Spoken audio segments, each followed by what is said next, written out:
steward of the Pharaoh! Quiet!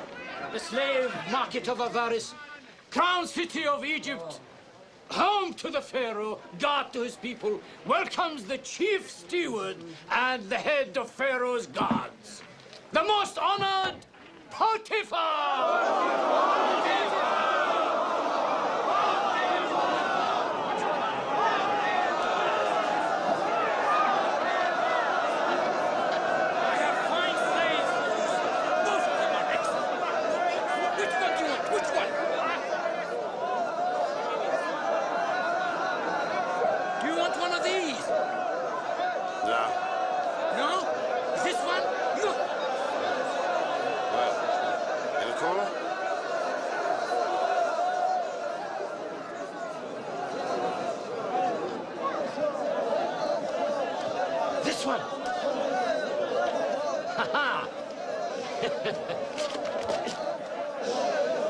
This one, sir. He's the best, sir. He's a fine slave, sir. Look at that fine head. Look at those shoulders. Look at that back. Those arms. He is perfect. Ah, teeth. Young. He's healthy enough, but probably never done a hard day's labor in his life. Ah, but he can be trained, master. He's submissive, he's obedient. You do anything without a whimper. And he knows his place. Never opens his mouth except to pray. Is that true, boy? Answer the master. And to whom are these prayers addressed? Which gods? Only one, my lord. Only one god. Must be very poor indeed.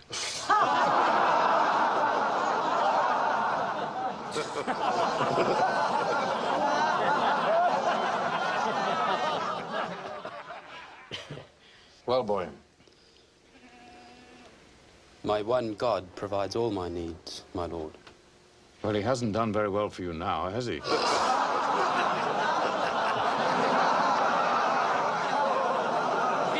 Semites are a superstitious lot, my lord. These what? Semites. Semites? Semites. But when they are not praying, they work very hard. Hard workers, are they? Yes. I don't know. What do you think, Overseer? I can knock the piety out of him, master. I know that. When I finish with him, he'll need a city full of gods. He's young. There would be 10 more good years in a slave like this.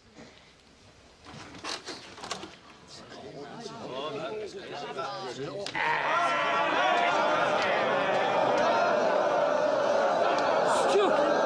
We could have made a fortune. You destroyed the deal. Oh, my lord! Come and have a closer look, my lord.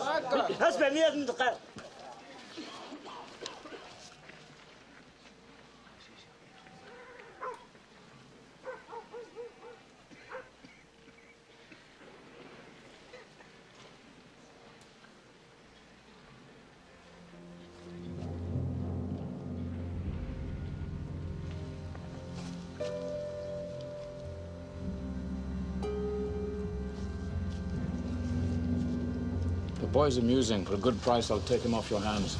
He wants it! Did you hear that? He wants it!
Sleep here. You bathe each day. The mistress likes her slaves clean and silent. She sleeps 16 hours a day. Remember that. Before work each day, we give praise to Amun, Father of all gods. And praise is how you begin your life here. Praise to the all-powerful Amun! Praise to the all-powerful Amun! Praise to the all-powerful Amun! Praise to the all-powerful Amun! I thought you were pious, boy. Are you too good to praise our God? No, Master, not too good. Then what? I've only ever prayed to the God of my fathers. Well, you won't find him in Egypt. Don't you think you could use Amun's good graces? I need workers, boy. Not holy men. I just have to teach you to learn respect for my gods. Huh?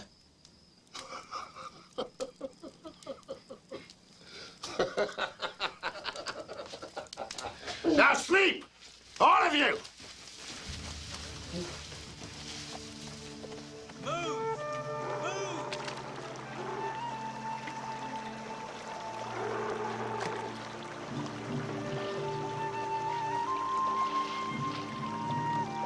Don't muddy the water.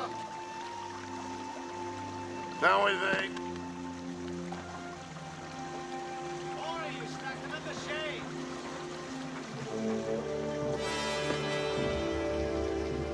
Fill the urn with water. Run, holy boy, run!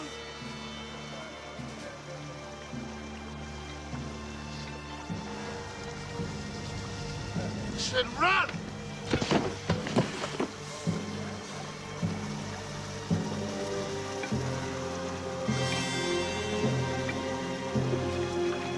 Come on, boy!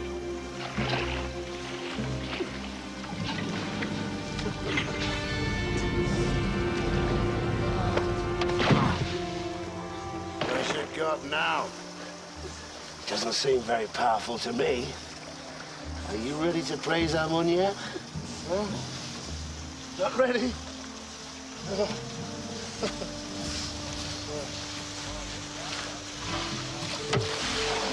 You spilled the water! Refill the urn. Now.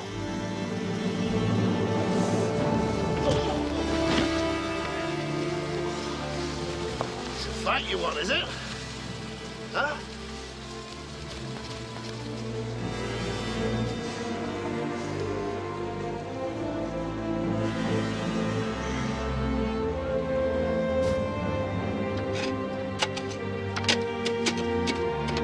Come on, put your backs into it.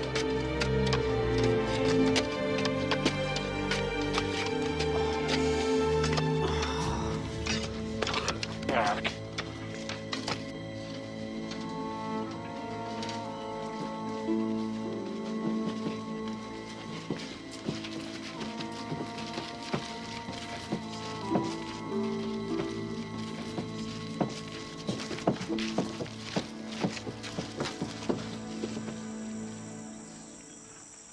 I gave you very definite instructions.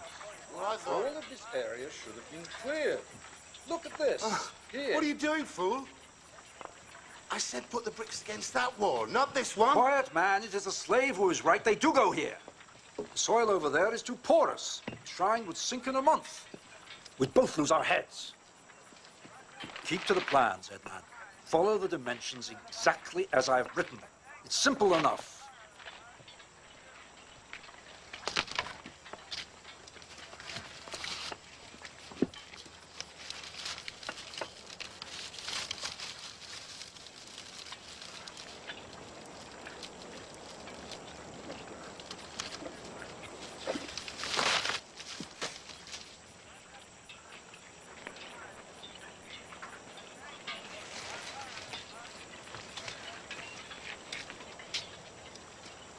Huh?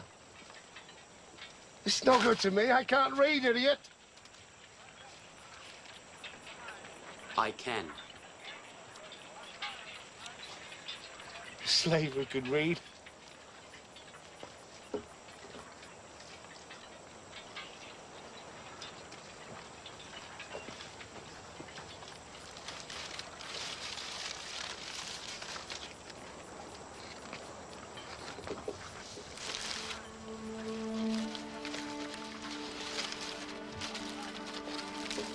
According to this, we begin here.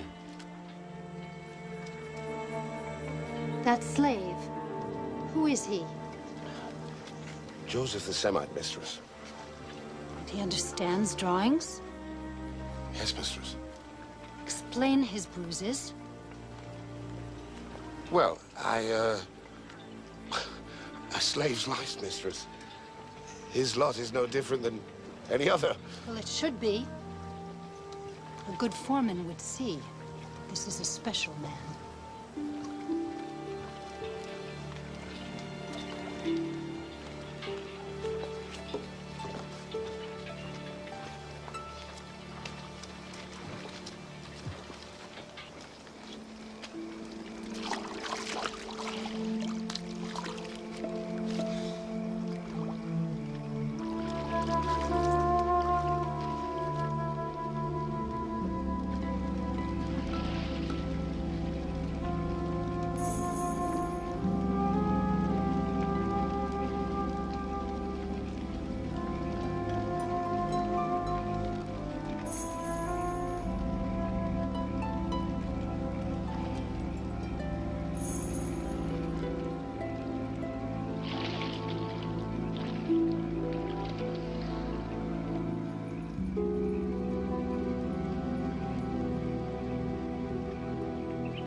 My wife wishes to compliment you, architect. The garden is an absolute marvel. It's quite lovely. Thank you, mistress. I wish only to serve. You've served well. I owe you a special gift. Name a prize. If it's not too forward, I should like to buy one of your slaves. The one who can understand drawings, the Semite. Potiphar, I thought you said you favored him. I did. Yes, and the good architect is correct. We underuse a slave of his skills. His manner is gentle, quality lost on ordinary labor. Bring the Semite slave. Semite! Here! You tell me I did well the day I purchased you. I am grateful, Master, that God chose to be gracious to us both. What? Surely you remember, Master. He speaks incessantly of his God. I'd be careful if I were you. You worship as you like in Canaan, but in Egypt, only Pharaoh, son of Ra, is God. Is this insolence, boy? No, Master. Good. I serve you with humility and honest labor, but I cannot deny my God. A slave who insists on his own ways. What do you make of that, wife? We have enough fools who pander to us. If the estate is to grow, an honest slave who can read drawings in cipher would be a valuable addition. Especially if we taught him our own writing. You see? The respect Pharaoh's chief steward commands at his own home. Slaves instruct him on religion. His wife tells him how to run his household. His wife keeps her wits about and draws attention to what she sees as good. And you see the slave as good? They say whatever he touches flourishes. Is this true? It is, my lord. Do you have a name? I am Joseph, Master. Joseph, son of Jacob. Joseph, son of Jacob. Do you think you could bring some order to my household if I brought you out of the fields? To be out of the fields, Master, I can do anything. Then out of the fields you shall be. We'll see just how matters flourish under your hands. Or the hand of your God. You'll have to name another prize.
We've already got as much in store as the whole of last year's harvest. And there's still plenty left in the fields. Joseph, how do you do it? Ednan, I don't create the crops for harvest. Must be. I know Potiphar thinks you do. Why else would he dress you in robes as fine as these? Clothes mean nothing. I'm still a slave.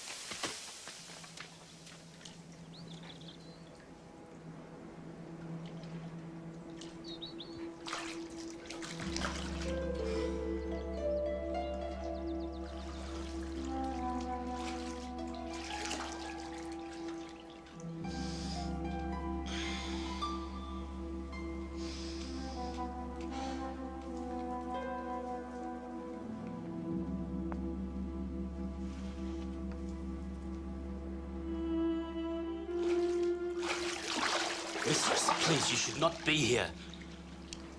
Really? Has my husband elevated you to a position where you can tell me where I belong? No, mistress, of course not. Then be still.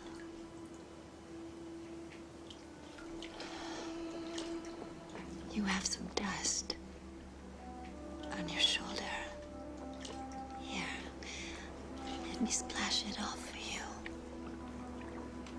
Come on.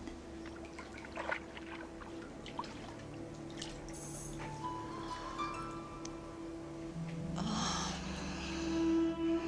you work hard, and you have the muscles to prove it. I'm told the barley harvest is even bigger than last season's. Yes, mistress. Joseph the Golden. My husband is convinced that your God is behind all of his success. That you are the key to everything he's ever hoped for. My God provides for me.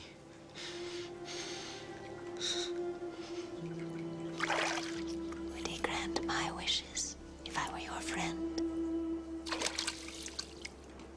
Please, mistress, I am only flesh and blood, and you press the limits of my strength. You dare restrain me? If my master knew why, he would understand. Really? Is it my fault you lured me here to take advantage of me? He knows me better than that. It's my word against that of a slave. Huh?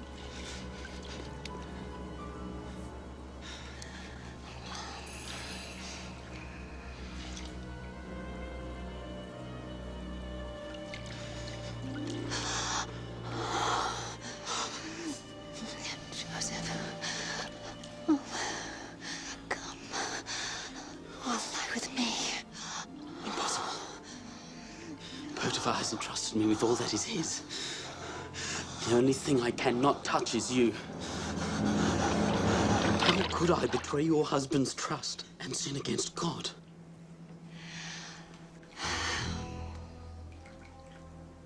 Time will come.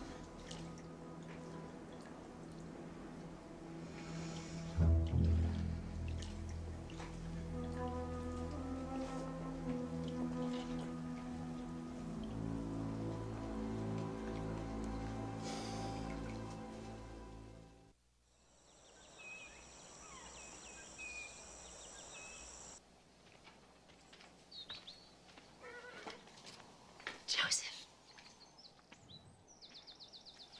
Mistress, Joseph. I thought we understood each other. Oh, I understood you. But I think you misjudged me. So, I've decided to give you a second chance. Stop!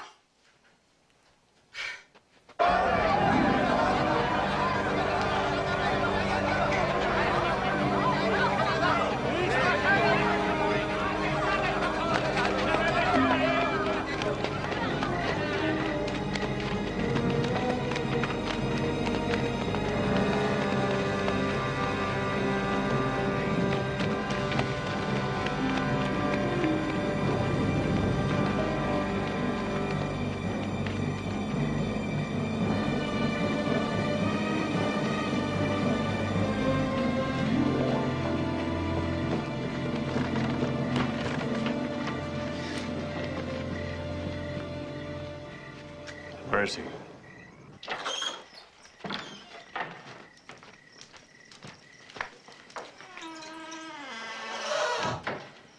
What my wife's maidservant ran to tell me, is it true? Would you have me call your own wife a liar, Master?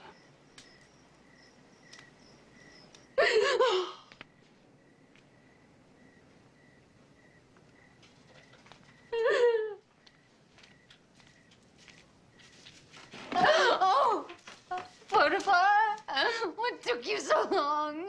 Didn't my maid tell you of the pain I'm in? Yes, of course you did. Of course, my love, but the Pharaoh has first call on his chief steward's time as well, you know. Anyway, I'm here now. I'm here now, and we'll right any wrong that has been done.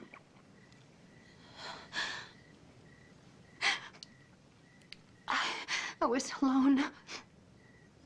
And he came here. He came to my chamber. On what excuse? That's exactly what I said. But he just laughed at me. He said he needed no excuse, that he was your chief steward, and that I had to do what he said, or it would be the worse for me. He grabbed my arms. He forced himself upon me. I screamed and I pushed him away. And I scratched wildly at him. You scratched him? Yes, with the power of the goddess Bastet with me. I drove him out. I see.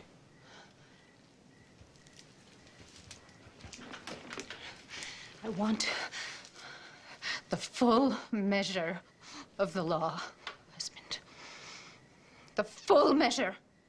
I want his death. Go, leave me with the slave. Come.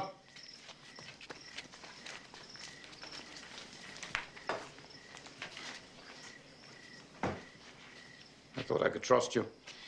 But you can, Master.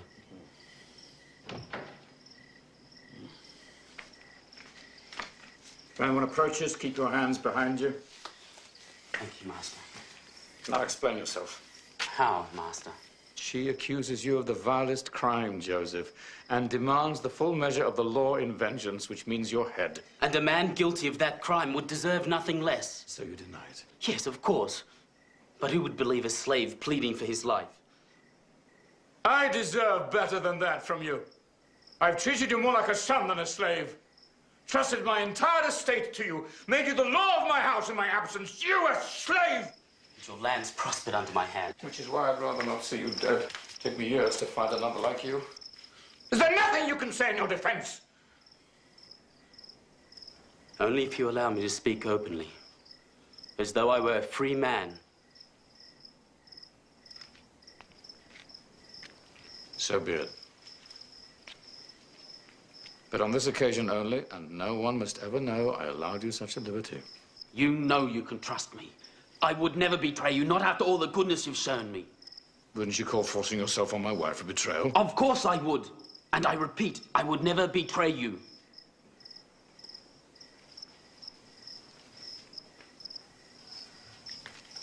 You're saying my wife's a liar? That's not my place, Master. But whatever happened to her was not by my hand. I could not do such a thing. No, you couldn't. It goes against everything I've ever seen in you. By all the gods, why this now? When things are going so well for my house. Give me a reason to believe you.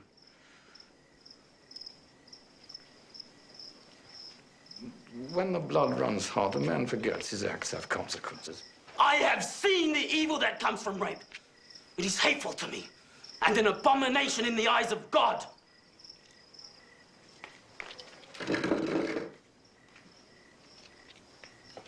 Tell me more. Tell me more. Give me a way of proving this isn't the way of a man like you. These are old memories, Master. Thoughts of a better time before my slavery. And thoughts of a great pain. If you value your life, Joseph, you'll share them with me.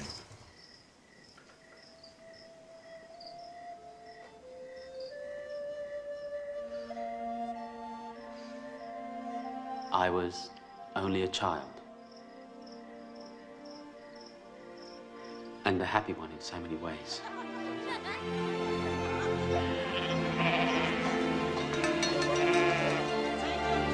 Father! Father! During a long and hard journey, the Lord, our God, watched over us and brought us to a fertile plain near the Hivite town of Shechem. Joseph, gather the others. Here, my father Jacob said we should raise our tents. Quick! Father says you must come. There were my 10 brothers. Reuben, Simeon, Levi, and Judah. Dan, Naphtali, Gad, and Asher. Issachar, Zebulun. It's time! It's time! It's time! And there were his wives, Leah, who bore my father's first sons. Rachel, my mother, the one my father loved most. And the handmaids, Zilpah and Bilhah. And my sister, Dinah.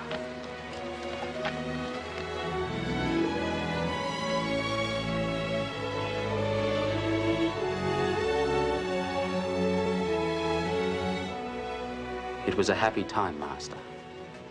A feeling we had finally come home. The Lord is truly our shepherd. He has fulfilled the promise made to me at Bethel and has led us safely back to the land of my fathers. The Lord is my God, the God of Israel. El Elohei v'Yisrael. El Elohei v'Yisrael. El Elohei v'Yisrael.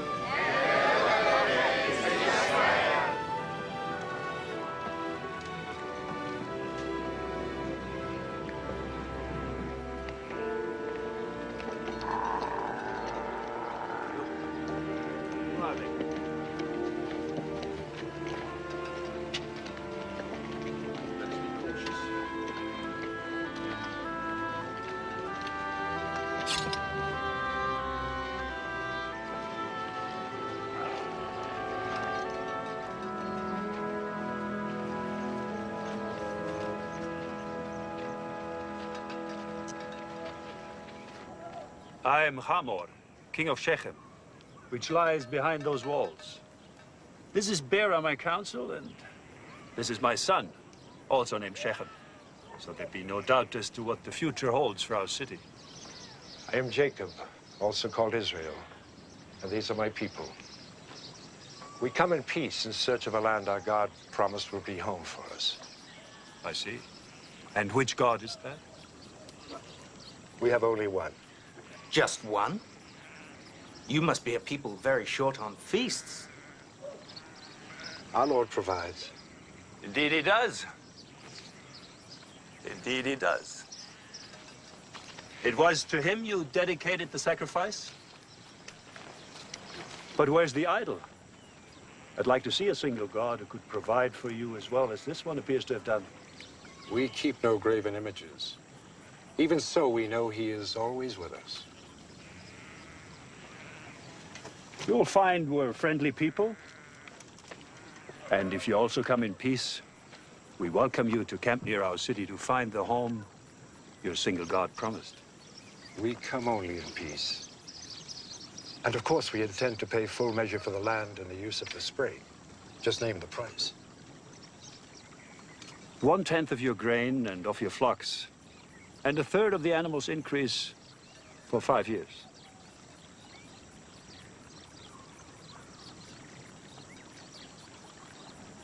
Done.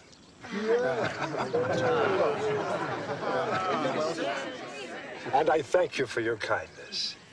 We shall be worthy neighbors. Neighbors, yes. Strangers, no.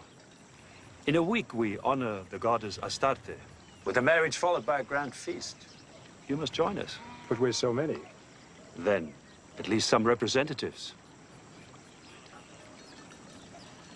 Your sons. Perhaps the young girl here. Your invitation is kind. Count upon some of us being among your number.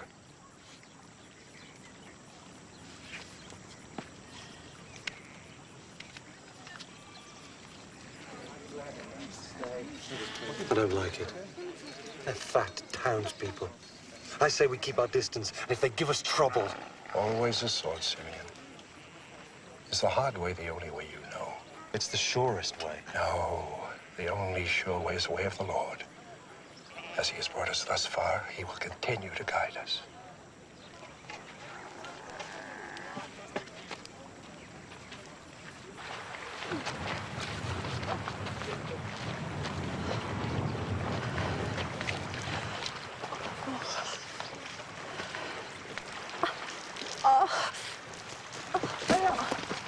Leah! Gina! Zilpa, quick!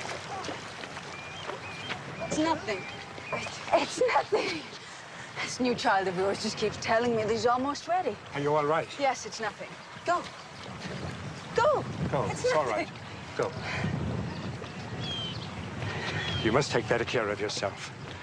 There's no need for you to be doing this heavy work. No, it's better that I work here with the others. There's enough anger boiling under the surface as it is. Under the surface is where it will stay. Why else settle here, even pay more for the land that it's worth, if not to give you a chance to rest before you give birth? Because it's also proof that the promises are coming true. We will inherit the land that God promised to Abraham. I know that you accepted his terms so that I could be settled when I have our second child. But Jacob, the others know it too. Rachel, I've made no secret of my love for you. I never have. You're first in my eye and my heart. Second, Jacob, second. Joseph comes first with you.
Wait, my dear. You're Jacob's daughter, aren't you? Yes, I am. Let's sit here.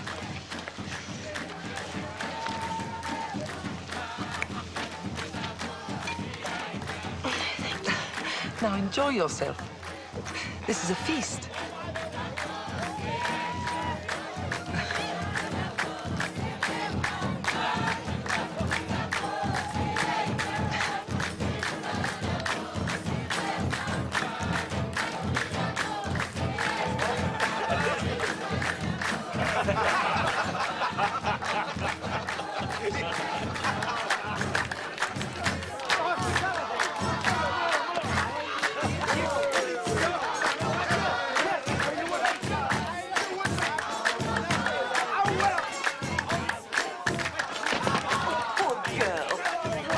right, my dear.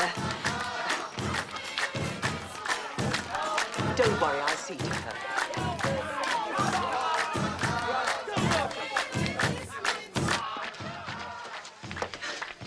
You need a quiet moment to gather yourself together. You'll be fine. I'll take you to a cool room for a rest.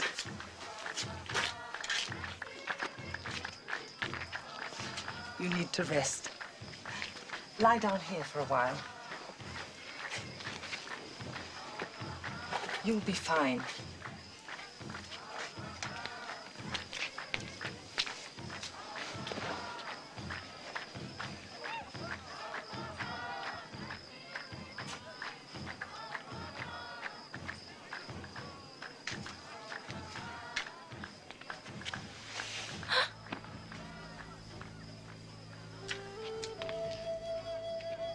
Don't be frightened. It's only me. Yes. I mean, I'm not frightened.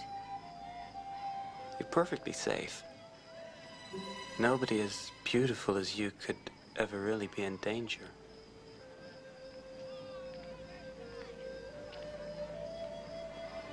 You're a woman who can have anything she wants. Yes. Well, not really a woman, just a girl, really. No, a woman. Whose face haunts me at night, whose smell makes my head spin. Please, I have to go. I shouldn't be here. This is exactly where you belong. With me. Stay away, brothers. Simeon!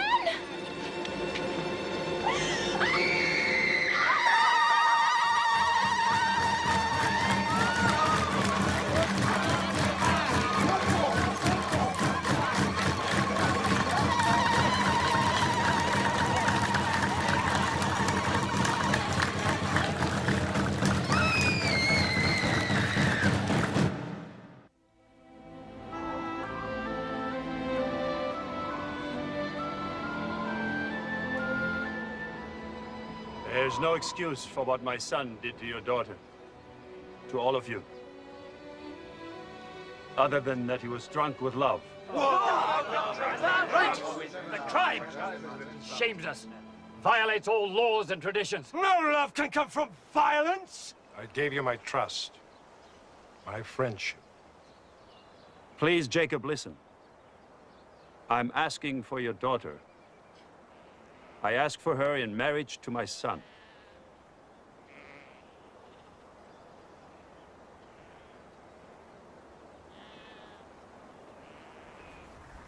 I'll do anything, whatever you ask. But I beg you, let me marry Dina. Your people and mine can be one, Jacob. We will take your daughters as wives, and you will take ours. Then you'll be strangers here no more. That you seek a peace that can wash away the stain of violence is good. And appreciated. But our traditions and beliefs demand that we can only marry those who worship our God. And our God alone. He's a good God, your God. We see his presence among you, see how you prosper. We watched your sacrifice to him. We respect your beliefs. And we can learn to worship as you do. And you can embrace all our rituals?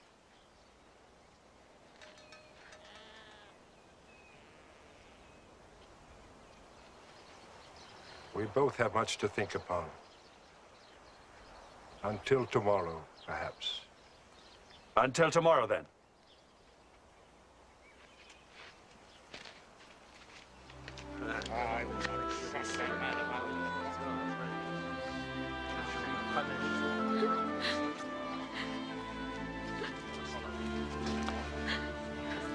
Be strong.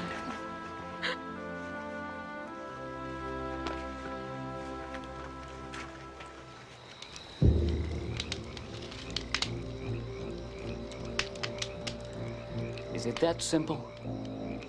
They take our sister for a whore. And the reward is we embrace them, make them family, masters of our women's dowries. Not if I have a say in it. But you don't. None of us do.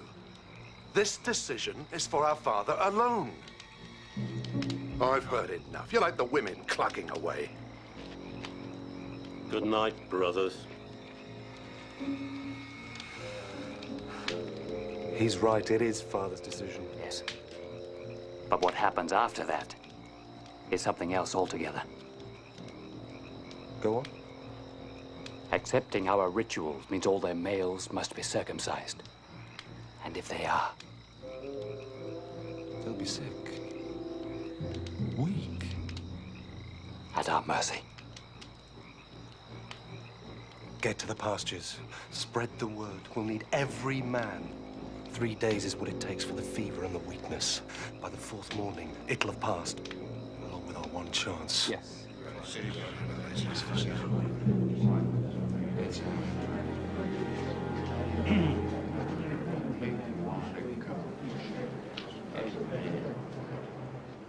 Well, Israel, have you thought upon it?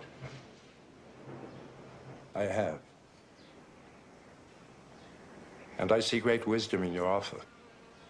But have you considered what you must do to marry amongst us? Circumcision is a harsh demand to make of grown men, Jacob. But absolutely necessary. It is a sign we bear on our flesh of our covenant with our Lord. A proof that we embrace his commandments. Only then can we be allowed to be united through marriage.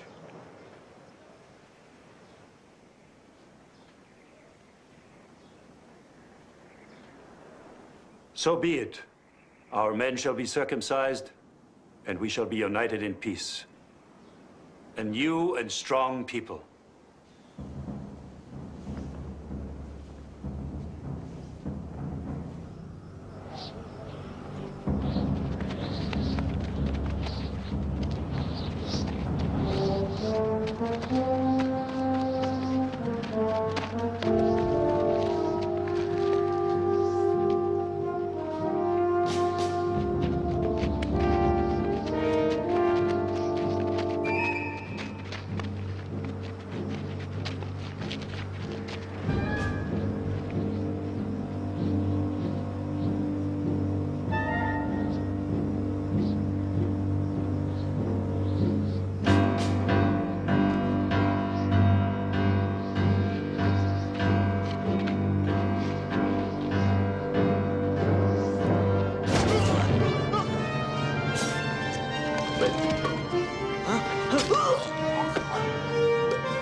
Madness! Insanity! How in your hearts could you have done such a thing? Ruthless, merciless. Is this the good way, the right way? You have brought ruin upon us. Someone had to defend Dina. She can't be treated as a whore. She was to be treated like a bride. You have broken the peace and used our traditions for vengeance. Now Shechem's neighbors will join forces against us. We're so few in number.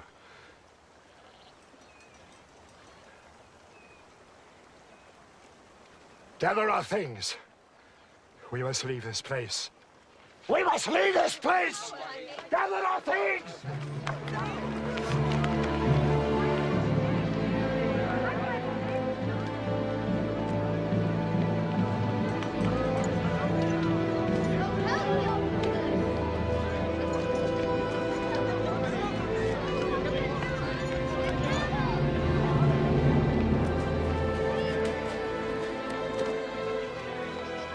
And so we were forced to leave the land that held so much promise. We went up to Bethel, where my father had once erected a monument to God. And again, God spoke to him. As my father told me, the Lord said, "Be fertile and increase. A nation, an assembly of nations shall descend from you. Kings shall issue from your loins.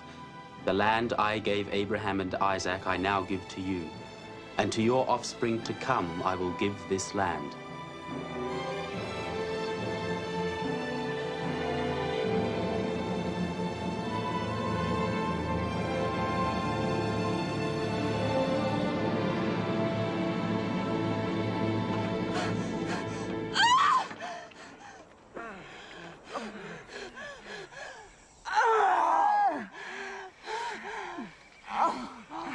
Push! Push, Rachel, push!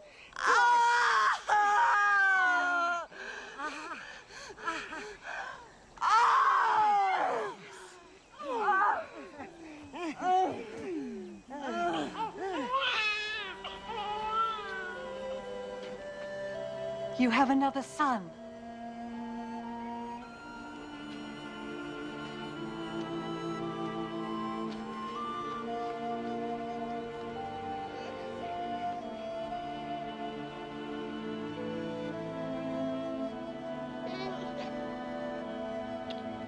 Rachel? Rachel? Stay awake, Rachel! Jacob! Rachel? My sister! Rachel! She's dying! Oh.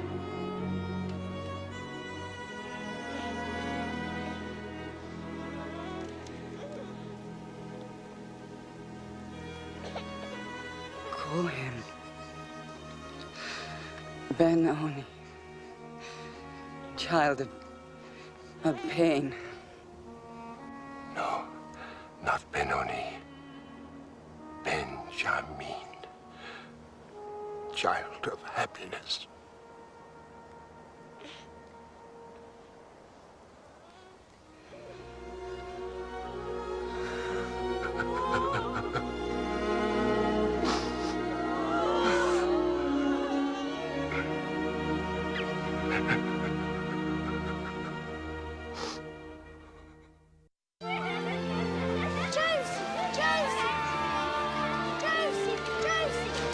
Benjamin!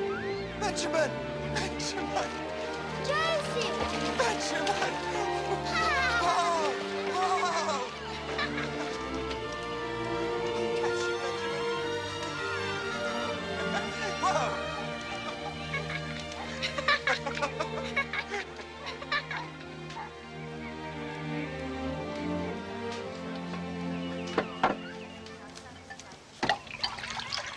Hila. Hila, spend a moment with me. But I have things to tell you. Important things. Perhaps tomorrow. You know this is my last night. When Jacob returns, I must go out with the herds. No. So, this is my last chance to speak to you privately.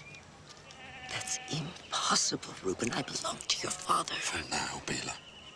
But I am the eldest. And all the concubines that belong to him now will belong to me sooner or later.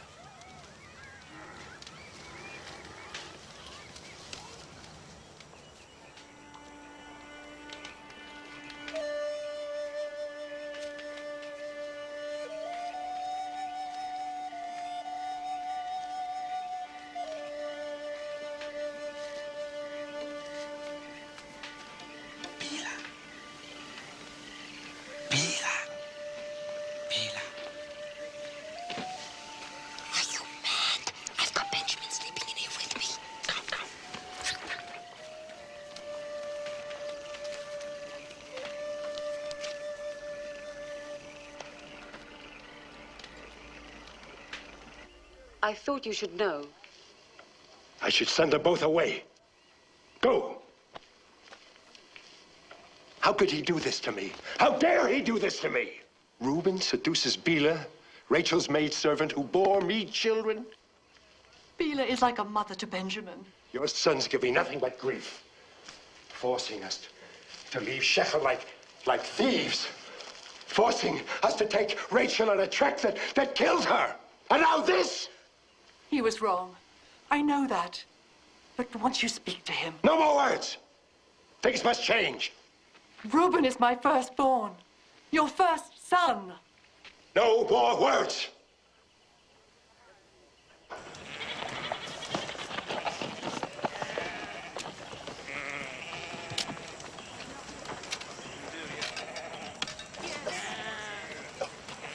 One phase of the moon, then you return to help with the harvest.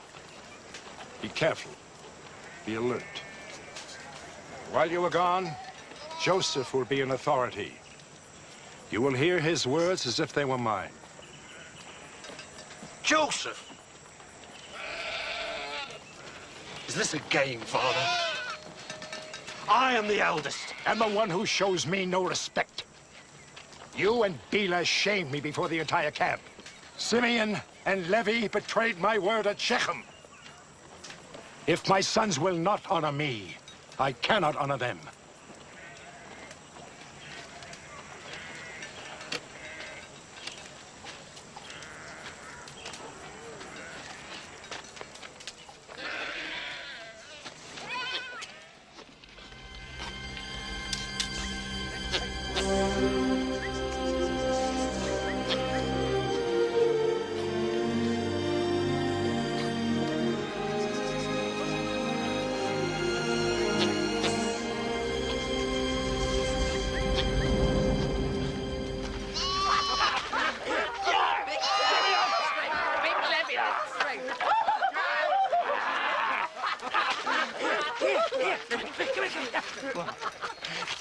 See what Joseph does. Take him easy.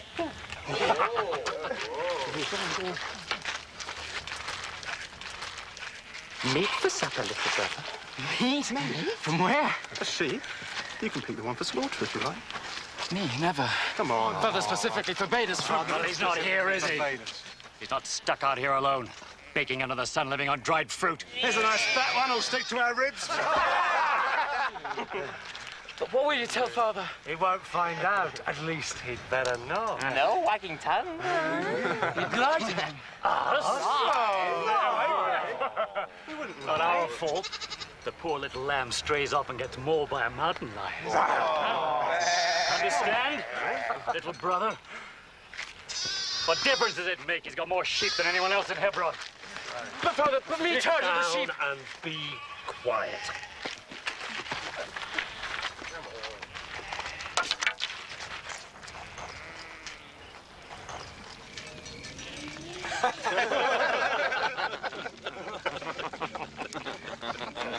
Come on, Joseph. Have something to eat. It's only a lamb. Poor little thing, mauled to death by a mountain lion. Eat. I'm not hungry. Look at the hide. Any fool can see it was killed by a wild animal. A close look. Hey!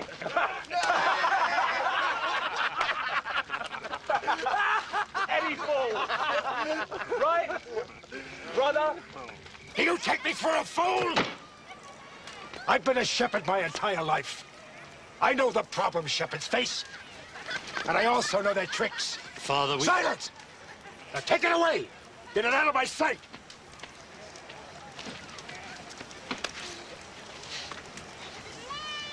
At least now we know what to expect from Joseph.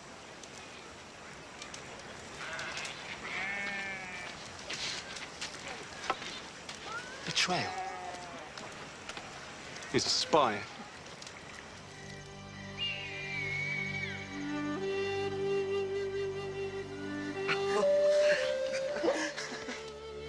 He certainly looks like a prince. So tall and strong.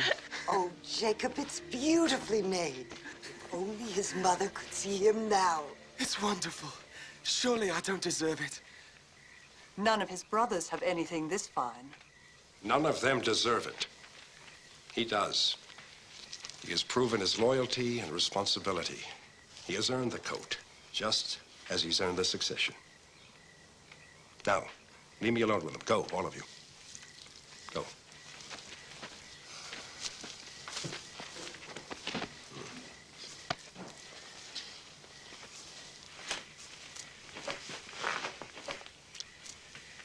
I'm honoring you, Joseph.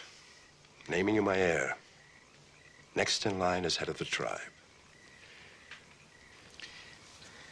You can count on all your sons, Father. Some more than others. Simeon, Levi, Reuben. I can never forget what they did. The coat is a mark that you will carry on the line. When you wear it, remember, it is a robe of honor.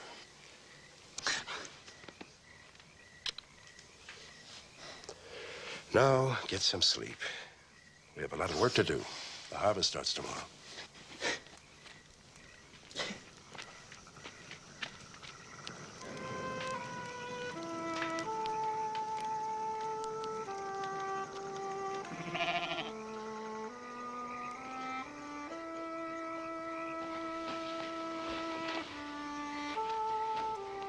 Joseph, tell me again what our mother was like. She was gentle. Kind. Loving. And very beautiful. More beautiful than Leah, Zilpah, and Bilhah. Yes, much more. Is it true that I killed her? Of course not. Where did you ever get such an idea? I heard some of the women say that she died because I was born. That's foolishness, Benjamin. That's not why she died. Why then?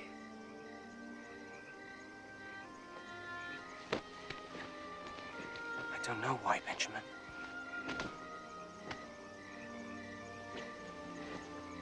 People are born, live, and die.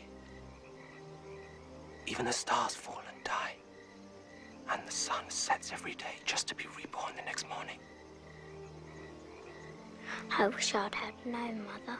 I'd never have let her go. It's not that simple, little brother. Hush now. Go to sleep. Are you going to sleep in your new coat? Yes. I love it so much.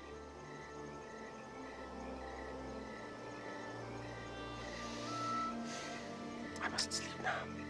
Tomorrow's harvest. Hard work.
So, then, we all began to bind our sheaves and brought them together and set them upright. And as soon as they were on end... But don't stop now. What happened? Then, your sheaves all prostrated themselves. They bowed down before mine. That's it. Taking all I can. Boy's gone crazy because of Father's promises to him. He already thinks he's our master. I also had a dream. In mine, there were 12 piles of manure. The smallest one walked and talked and told tales. No. Be serious. I've had enough of him. It's time we had this out. Tonight. After the day's work.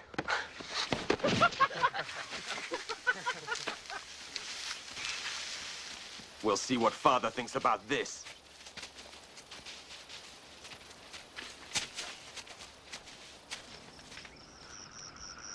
So we all began to bind our sheaves and brought them together and set them upright. And as soon as they were on end, their sheaves bowed down before mine. Do you hear that, Father? He dreams of being our master. This has to be stopped. Now, that Simeon is as foolish a thing as I've ever heard. Should I order the boy to stop dreaming? Dreams have meanings. And when God intends for us to understand them, he'll make it all clear.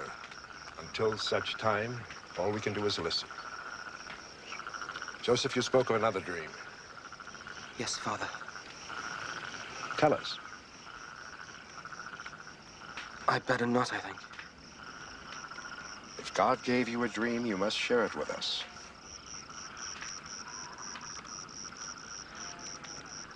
I dreamt the sun and the moon and the stars paid homage to me. I don't know what that means. Am I the sun, perhaps? Surely not. Your mother, the moon, your 11 brothers, the stars. I mean, should we all bow down to you?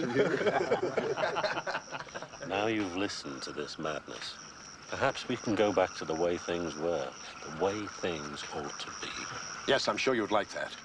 But Joseph's dreams do not change what happened at Shechem, or with the lambs of the fields. Dreams do not change my decisions.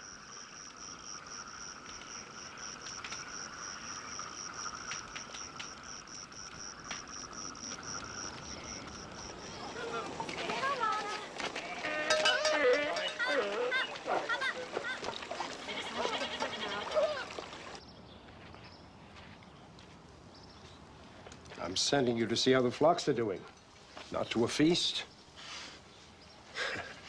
Son, you're getting older, bigger.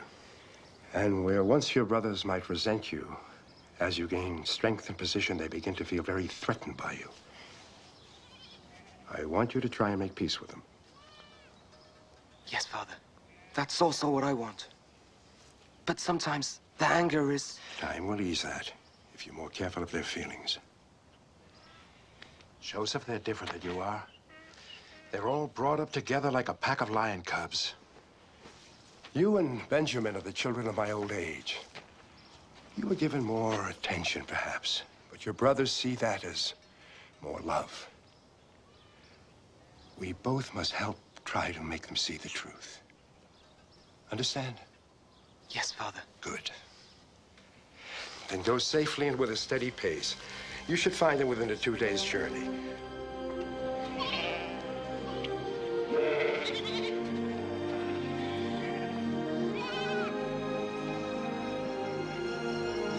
Each night grows colder than the one before. We have another cycle of the moon before we can return. I'm in no hurry. Only thing waiting for us at Hebron is our new master in his wonderful coat. Come, little sheaves. Bow down before the great man Joseph. Come on, bow! Mercy! Mercy, master, please! Have mercy upon us! A wild animal tore a little lamb to pieces! Please, please! Oh, we are innocent, oh great Joseph. Please have mercy upon us. No, my brothers. I'm in no hurry to see him again. It's peaceful here. Unless he comes looking for us. I think we should move west. What makes you think the pastures will be any better somewhere else? We'll move west tomorrow, to the region near Dothan. The grass will be fuller there. Listen to him give orders and predict what we'll find. Must have been a dream. Runs in the family. The only thing I dream about is women. But I do know that if we move on, no one will know where we are. And no one will be able to spy on us. I agree. Let anyone who wants to find us have to dream where we are.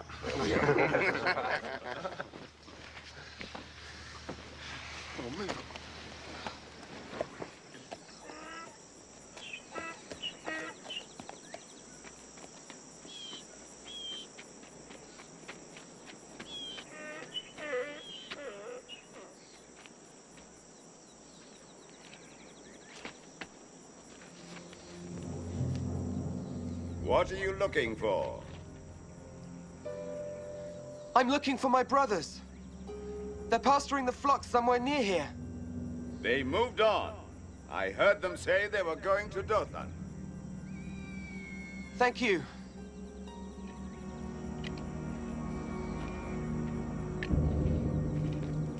Are you sure they went west?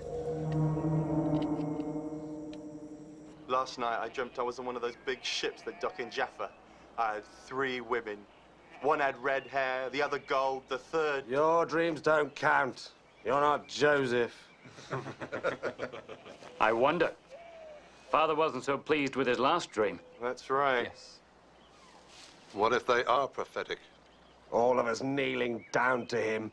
Father, too. Sickening. Stop it. It's only a dream. We'll end up bowing and scraping to him, crawling to beg for favors. Stop it.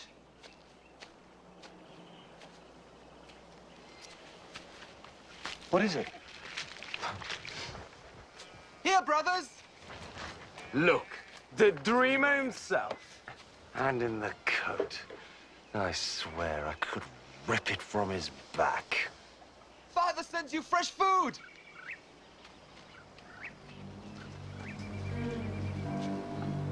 I say we kill him. What? I say we kill him. It's the only way to be done with him once and for all. Hold your tongue. Don't even think it. No. Simeon is right. To kill him? Never. If it's to teach him a lesson, then throw him in a pit. But you don't spill your brother's blood. Why not? It could happen. A long journey by himself. Thieves. Or a mountain lion. No, wait. We tried this with the lamb. Father saw right through the lie. Imagine what he'd make of this. The fact that he caught us in the last lie would make this one all the more believable. Yes. He'd never expect us to lie a second time, especially about Joseph. Brothers! Well, this is the only chance you'll ever have to be done with him. That's right. To assume our rightful place once the old man's gone. Let's do it! You lost your mind. You can't spill a brother's blood. Have you thought of the curse which will fall upon us if we do this? Stop it! Stop it now before it's too late! Stop what? Ignore him. Don't speak to boys who come to work in groom's clothing. We come in search of more tales to tell. Father wants a report, and he thinks I'm the one to do the job. He told me... Forget what he told you. You report on me, and it'll be the last thing you do. Simeon! I'll do as Father instructed. Simeon, stop it! I'll do as Father tells me. And your warning smells of too much work. Hold him!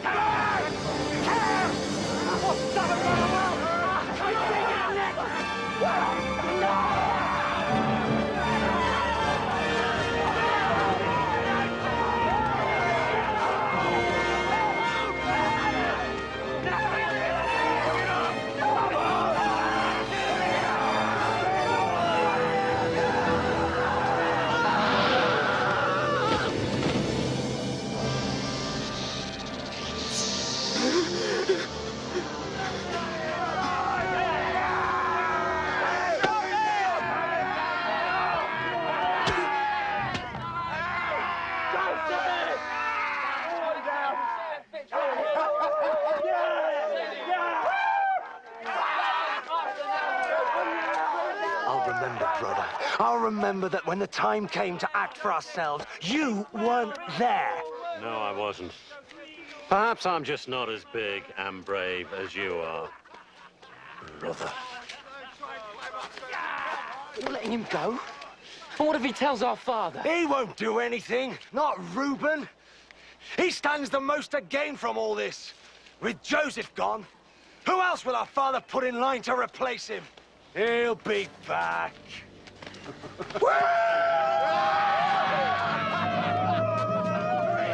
I'm Joseph! Hail to me!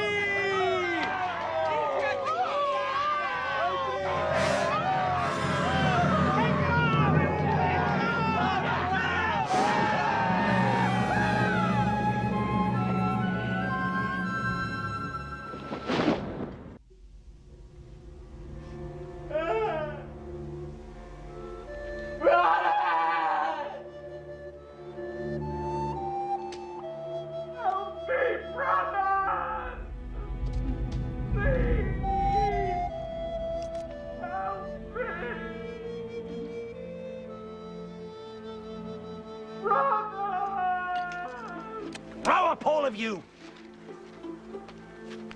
Sitting and moping like women. What's done is done. Now let's get on with our own business. The boy is our business.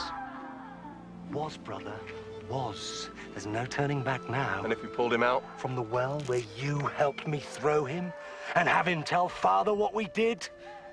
At least he's not dead. Well, I mean, we could always tell Father we're just trying to teach him a lesson.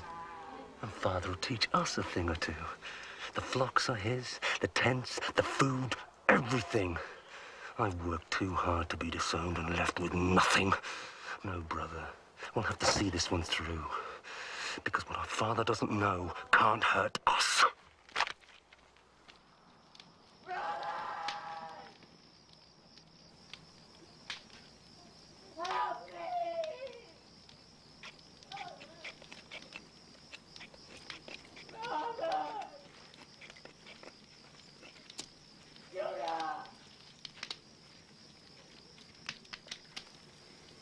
There's not much grazing left in these fields. Simeon, I think it best if you and Levi take part of the flock to fresh pastures near Shechem.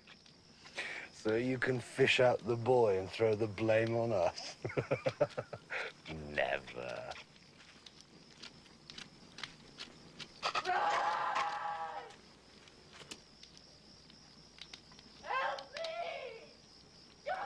Oh, do something, Simeon, before we all go insane!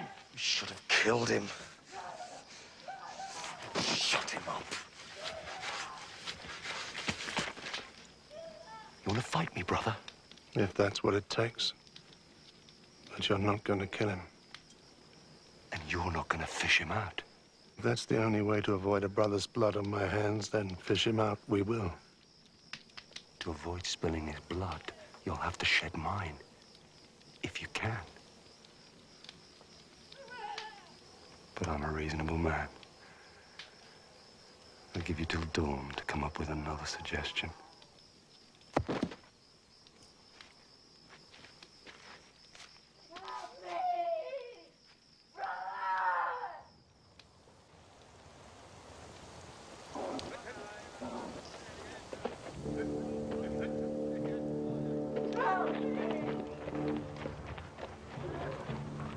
Ishmaelite traders.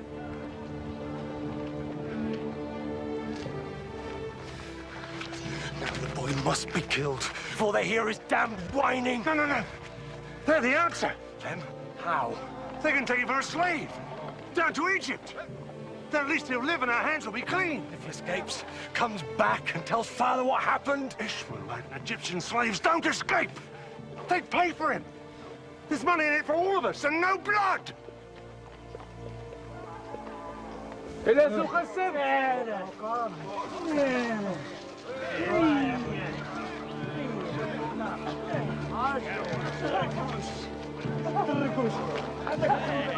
$20 shekels, not a piece more.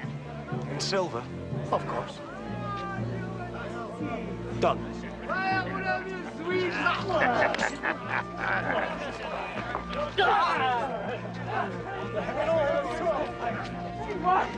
What is it? Brothers! Help me! Please! Brothers! Brothers! Brothers!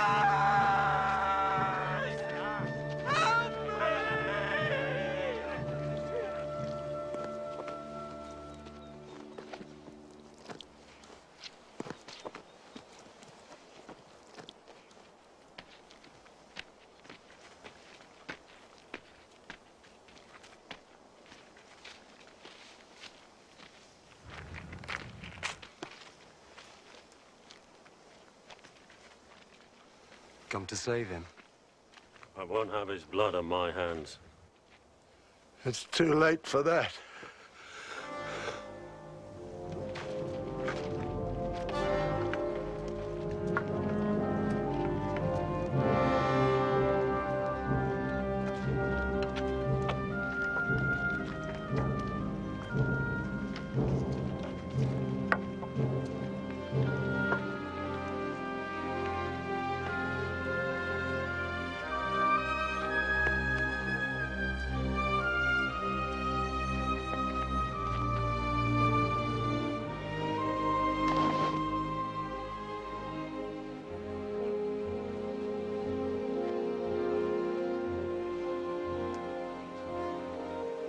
I found this on the road.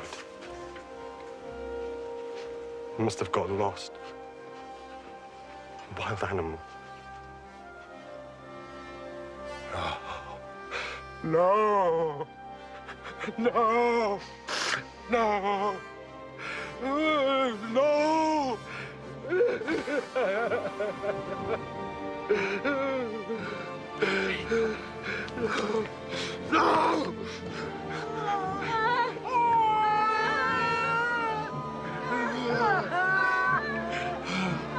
What's left of me if Joseph is dead?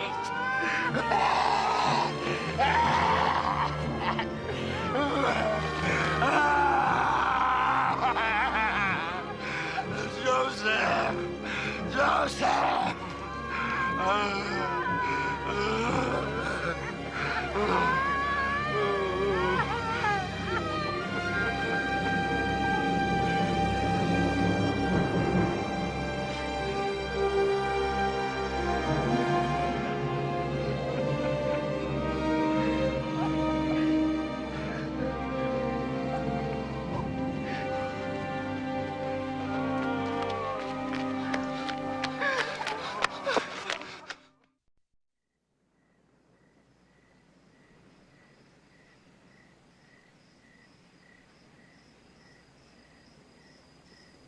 Here then, Master, is my version of events.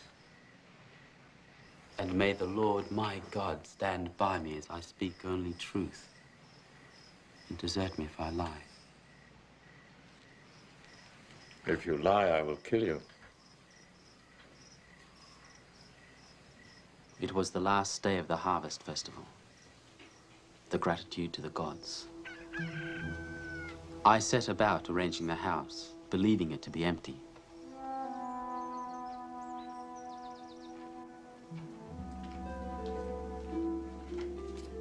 Joseph. Mistress, Joseph. I thought we understood each other. Oh, I understood you, but I think you misjudged me. So, I've decided to give you a second chance. Stop! Joseph.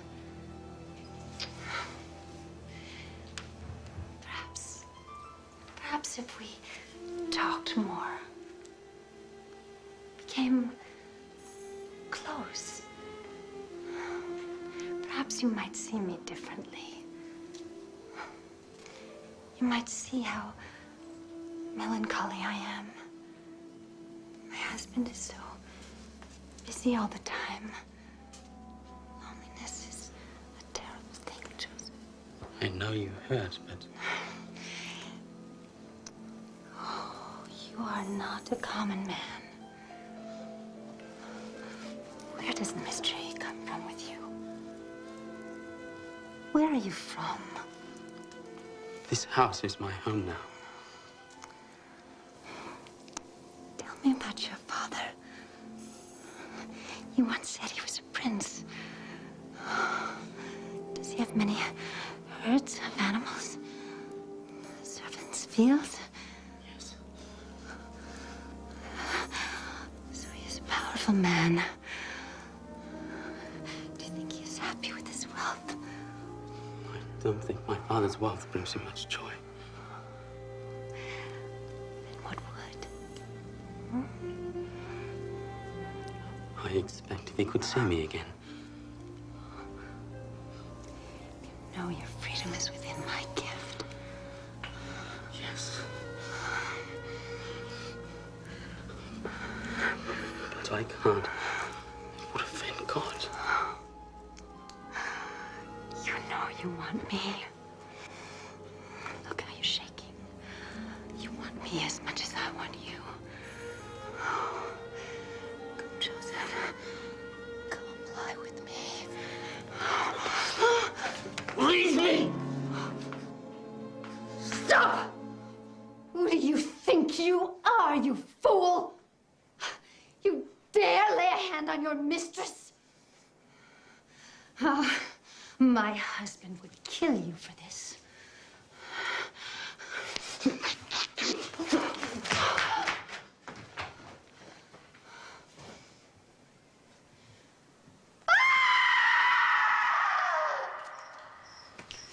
Is that all? As I swear before the Lord my God.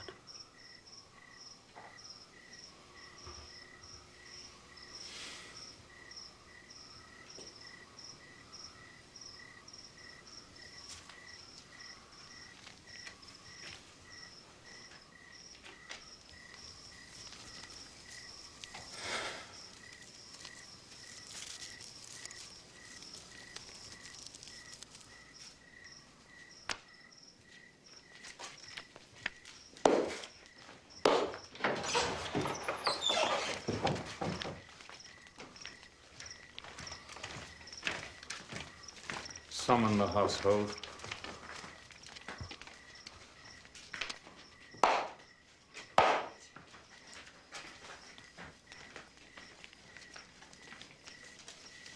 Good.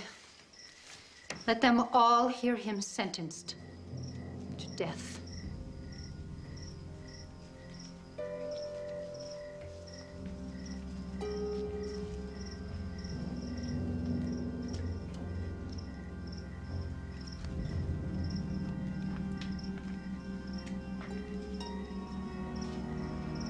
I have heard the reports and weighed them. The slave is guilty. Here then is my decision. As I say it, so it be written, so it be done. The slave is to be taken to the Pharaoh's prison and held there at my pleasure. The jailer is to report to me weekly on his treatment and his progress. Thus is this matter now closed.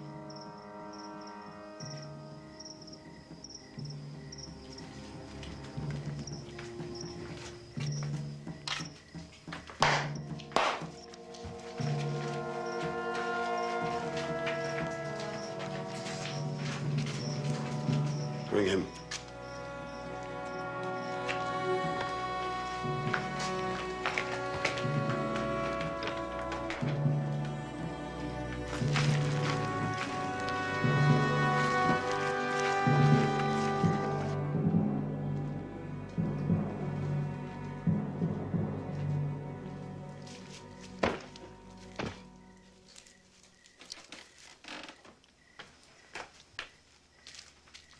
You humiliated me.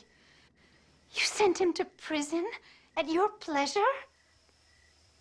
What about my honor? What honor?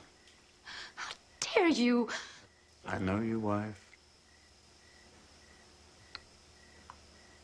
I know you. Don't understand. Whatever you believe of me, how can you let him live? How can you humiliate me like that? because one humiliation deserves another.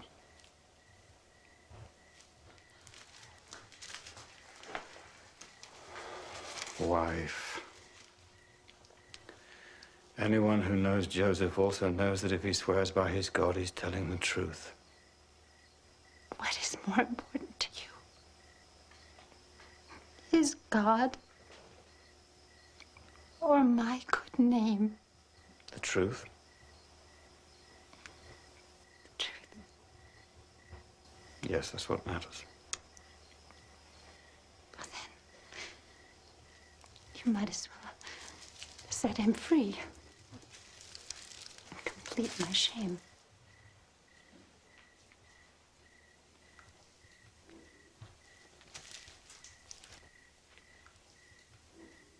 Wherever he is, whatever happens to him, he is free. Because his God is with him.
Potiphar, chief steward of the Pharaoh.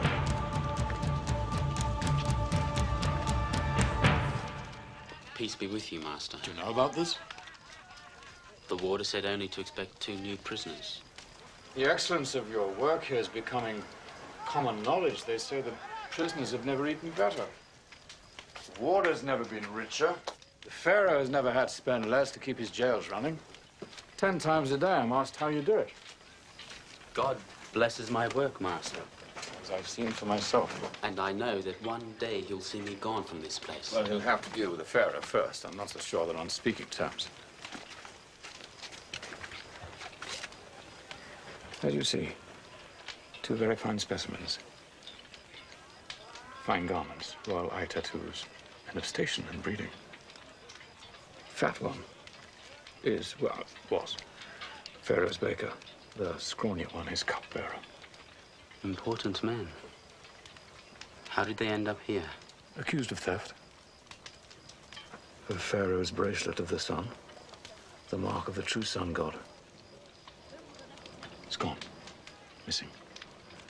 And Pharaoh's seers and prognosticators say that one of these two is the culprit. Then their lives are over. Probably. But you never know what can happen. And in case they ever get out of this place and find themselves restored at court, it would serve you well to serve them well. You understand? Completely, Master. You do this well, Joseph. And you can give me a valuable ally when the time comes to plead your case with Pharaoh himself. May your God be with you.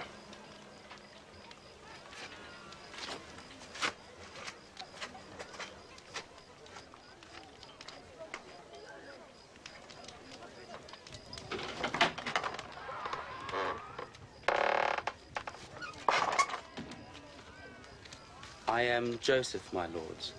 I have been instructed to attend you during your stay here. Are you the warder?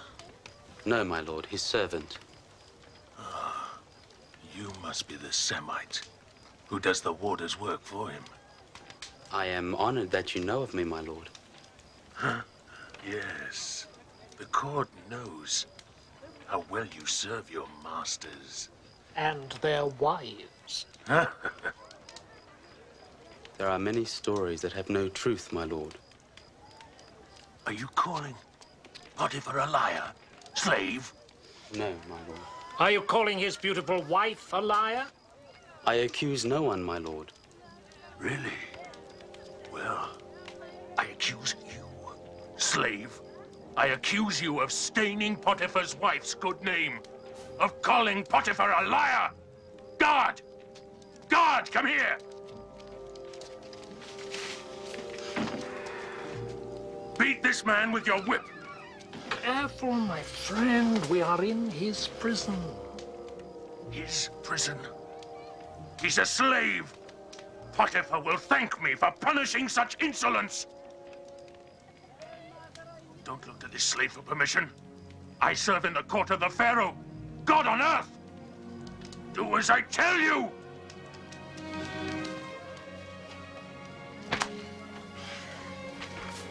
You will not slander the name of Potiphar.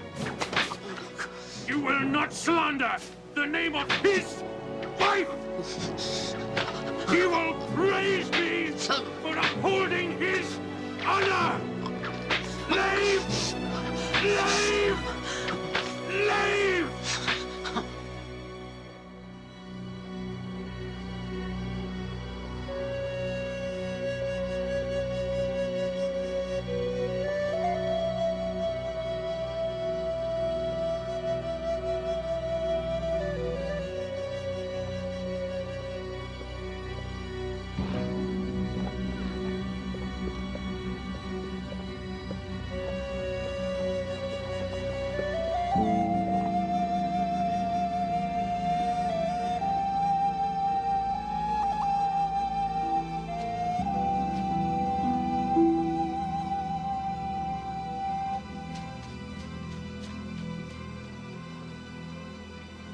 They say this season's market will be bigger than last.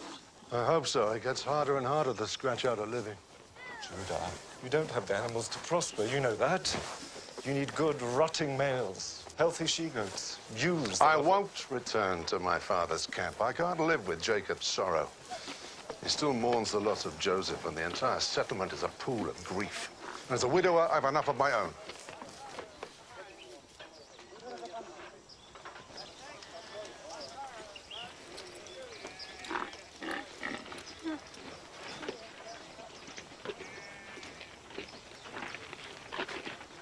I will give your camel water, master.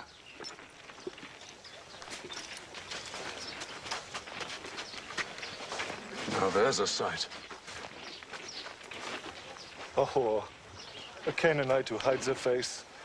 They're always bewitching. It's a strange custom, but it adds to the mystery. Traveler, lie with me and ease your mind. While lining your pockets. Who can put a price on a moment's escape from the troubles of the world? I have no money with me. My friend is a recent widower. And while he may not have money with him, he does own fine flocks, perfect animals, the softest fleece you've ever felt. Though I can't say what someone like you might have felt. I see no herds. They're at the market. I could bring you a sheep on the way back. Tomorrow. And until then? Only my word. Then you can leave me your staff and seal as a pledge. Tomorrow, when you bring the fleece, I return them.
Life is hard on you?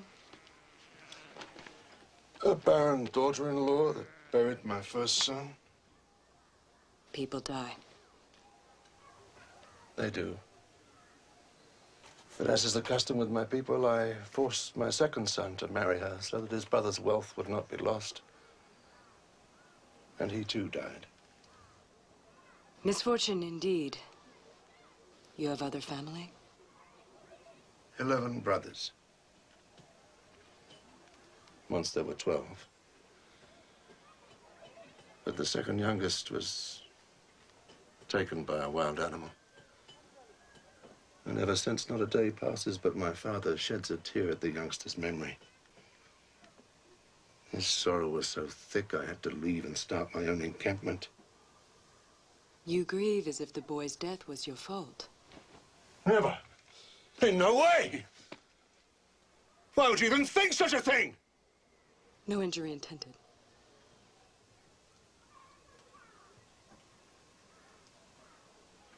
You're a very fine woman. Thank you. Until tomorrow, then.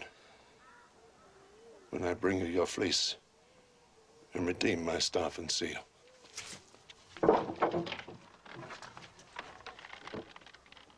Until tomorrow.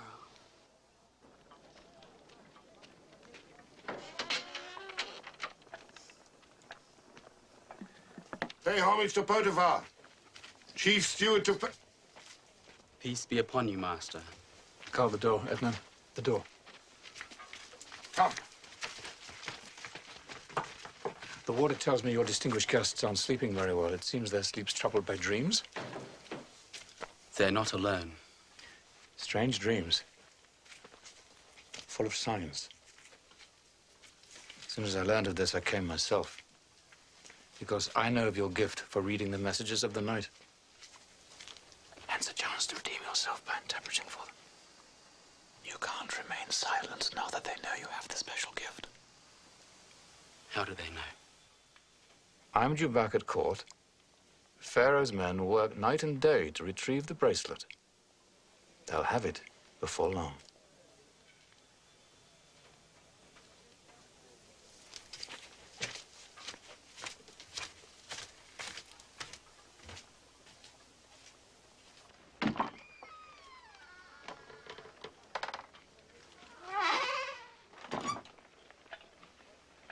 I hear you have the gift of second sight. At times, Master, when God sees fit to grant it. How low have we fallen, listening to the ramblings of a Semite slave? The ability to interpret dreams is a gift from God. Then why don't you see how well he could do for you, Vintner? I intend to. Be seated, Joseph.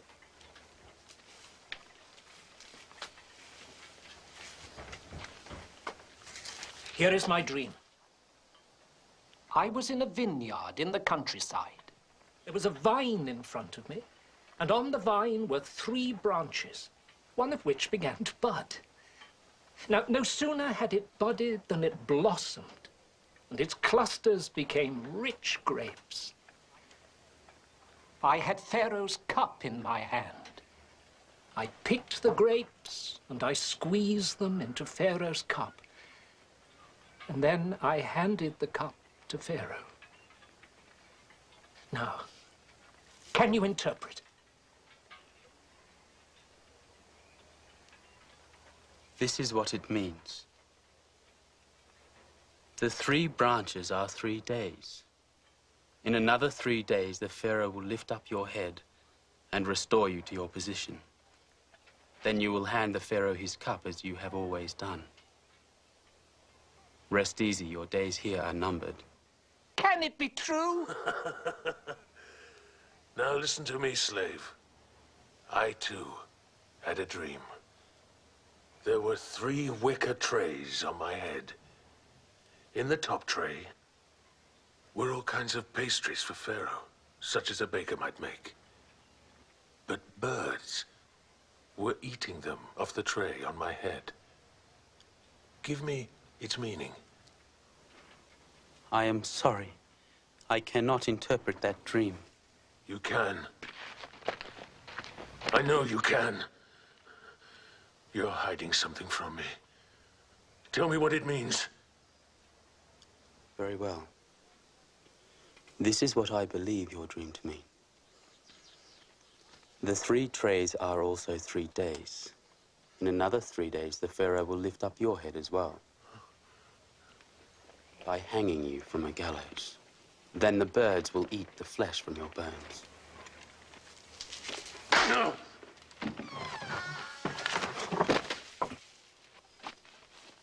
The Pharaoh's bracelet has been found.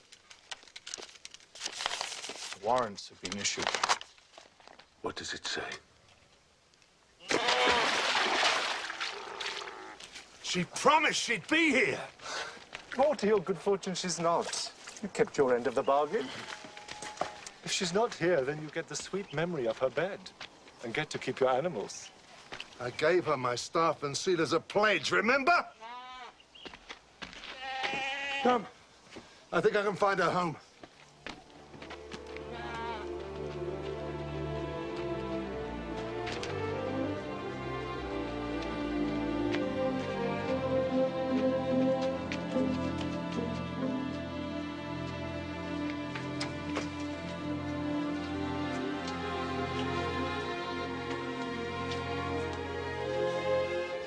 My punishment will never end. Never.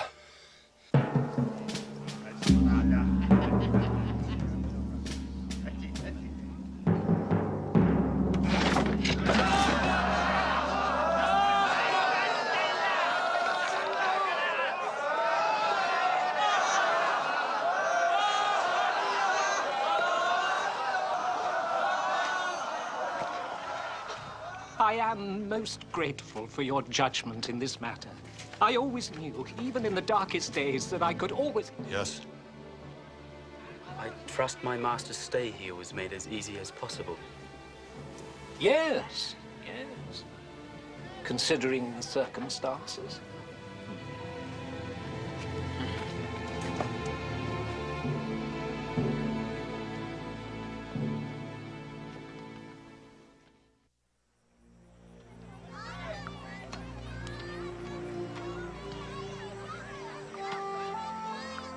Now repeat everything you've learned, Benjamin. The table of the descendants of Terah, who was 70 when he begat Abraham, Nahor, and Haran. Father, you know I have the lines of our family completely memorized. Shouldn't I be helping my brothers pen the flocks? Their backs are strong enough for the job. For you, this is more important. You have to carry on the line. But I'm the youngest, Father. Reuben, even Judah... I've spent a lifetime showing me they're not up to the task. It would have been Joseph who would have carried on the line, but my other sons... It was a wild animal who took Joseph. You can't go on blaming the others forever. We must take our signs from God. In my heart, I know Rachel was called to give us the next in line. And with Joseph gone, that means you must keep our traditions alive.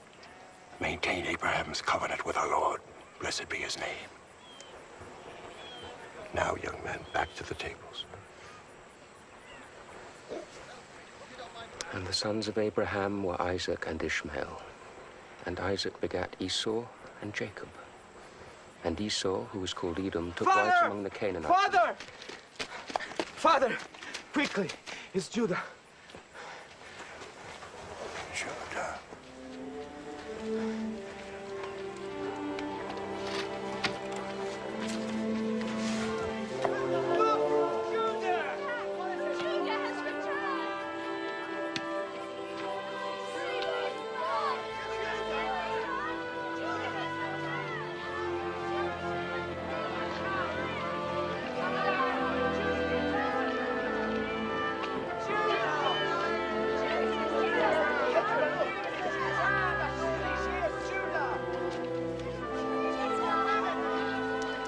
Reuben.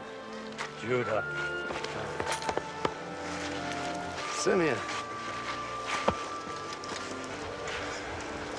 Levi. Dan. Naphtali. Gad. Asher. Issachar. Zebulun. And little Benjamin, not so little anymore.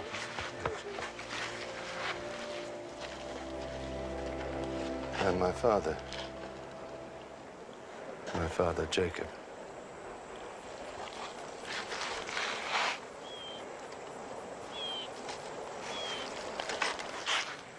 Welcome to our camp. To you and yours. I am surprised to see you. I couldn't stay away from you, Father. Especially now, when my clan faces a problem that needs a wiser head than mine. What sort of problem? Tamar, widow of 2 of my sons, and betrothed to Selah, my 3rd, is with child. And Selah is the father? No. And she refuses to say who she laid with. And no matter how hard we press her, she stays silent. Then, by custom, she must be banished. But by Canaanite way, when a woman lies with a man other than her betrothed, she must die. What should I have done, Father? I gave her my firstborn in marriage, and he died childless. So I insisted my 2nd son marry her as his duty to the family. Still, she remained barren. Then when he died... You promised your son Selah, as is our custom. But I kept delaying the marriage. The woman's cursed, Father. She buries husbands before there are sons to replace them. I lost 2 boys I loved. Should I have risked a third? I know the pain of losing a child you love dearly. I know it well.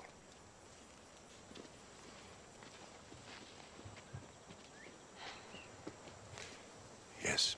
She'll speak of anything you ask, except the father of the child in her stomach. And she's unafraid. This is not our problem, Jacob. That much is true, Judah.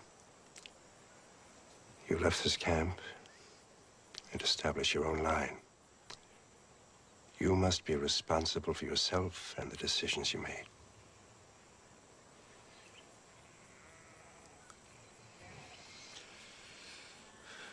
We'll take her back to our camp. There, by Canaanite custom, she must die.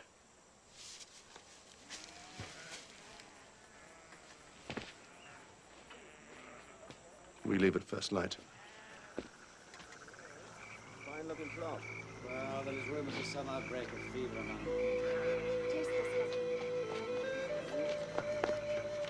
Taste it, you see.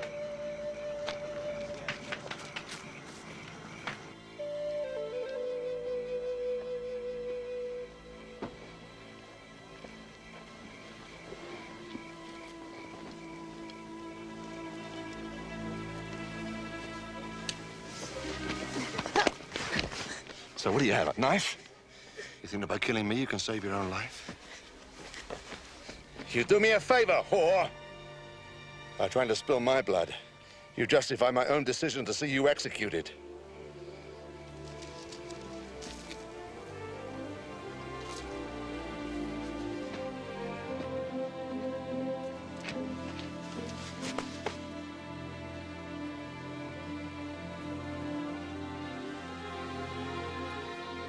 You?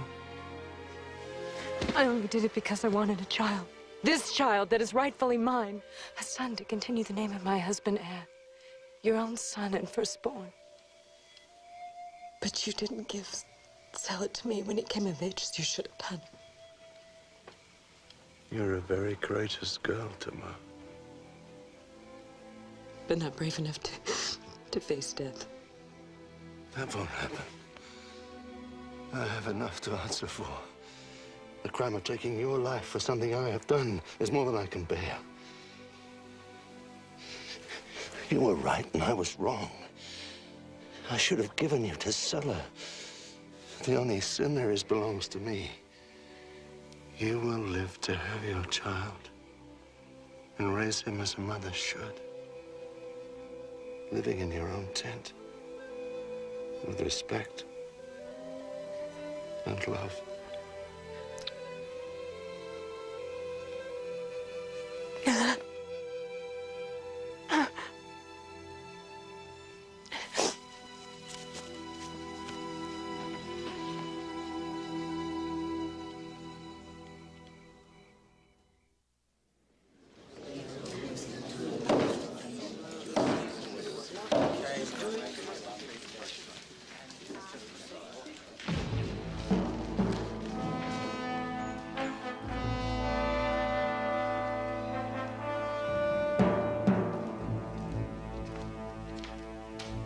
Pay heed as the god Ra walks among you. Pay heed to the Pharaoh, son of the heavens, Ra incarnate.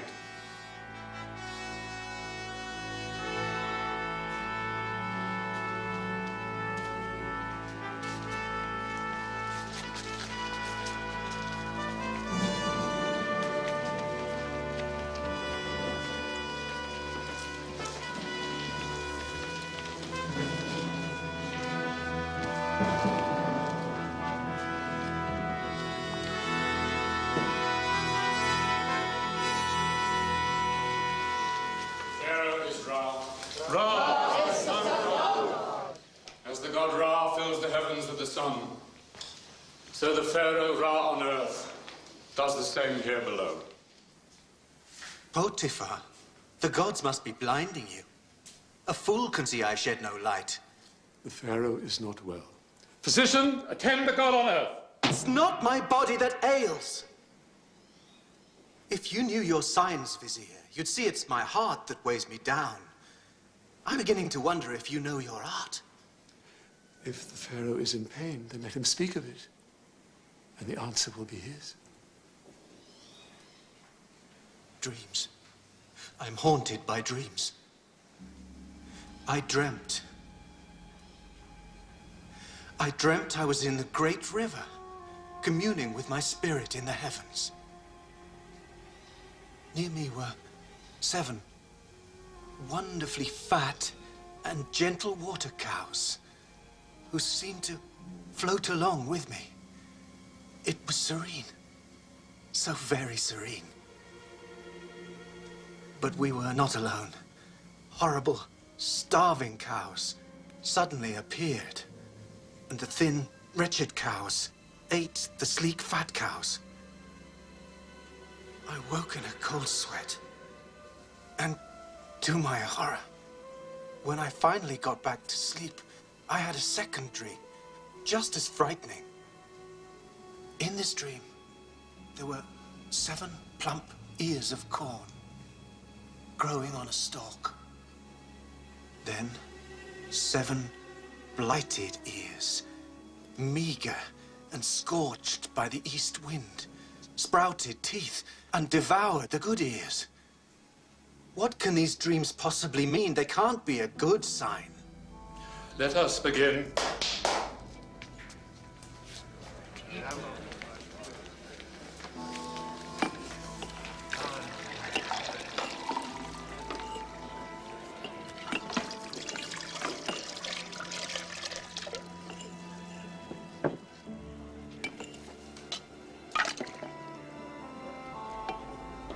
A cup of wine.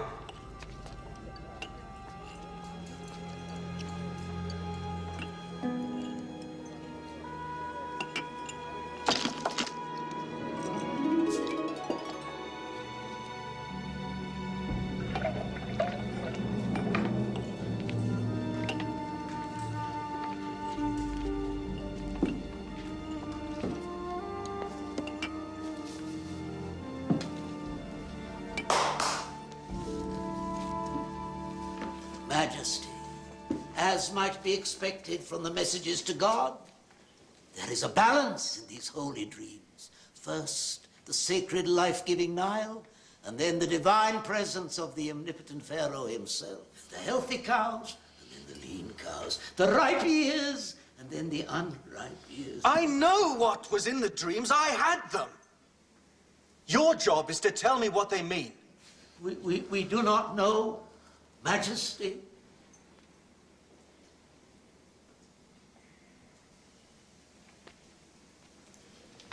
How can you remain silent when you know there is a man who can ease your Pharaoh's mind? I dare not, Master. Pharaoh's mood is black. I dare not remind him that I was ever in his disfavor. Come on, man, don't be a fool. But I am a humble wine-bearer, Master. It is for you, Potiphar, the chief steward. It is for you to speak up. More wine!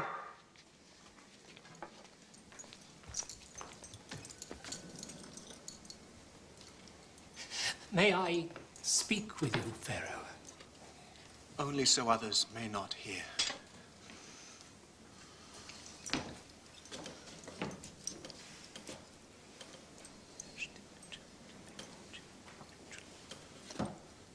You have the dreams of your Pharaoh interpreted by an alien slave? Sire, the Semite slave interpreted both this man's dreams and that of the baker. He saw the Pharaoh's hand in our dreams and predicted his judgments accurately.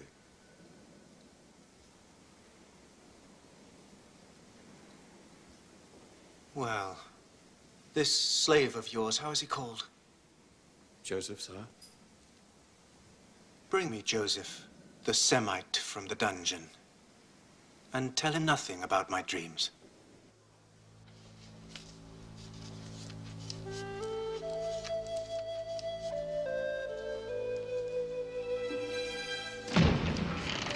What is this? I order you, speak! What are you doing? Please. What have I done?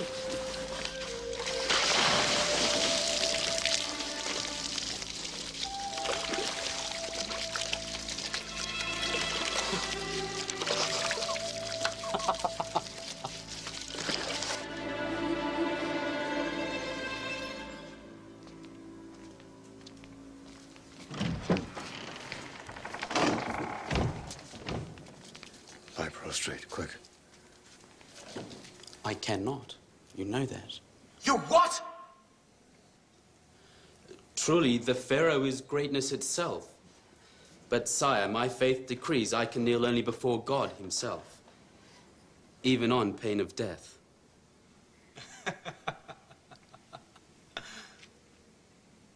Come forward. Take heed, magicians. Whatever else, I know this man won't lie to me to save his life.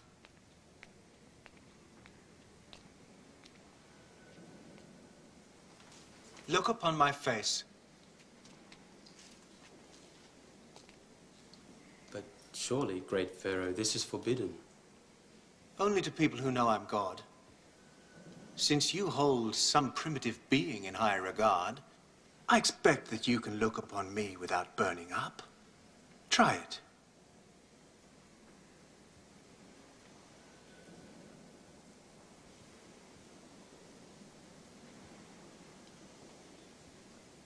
I'm told you've learned the secret of reading messages of the night.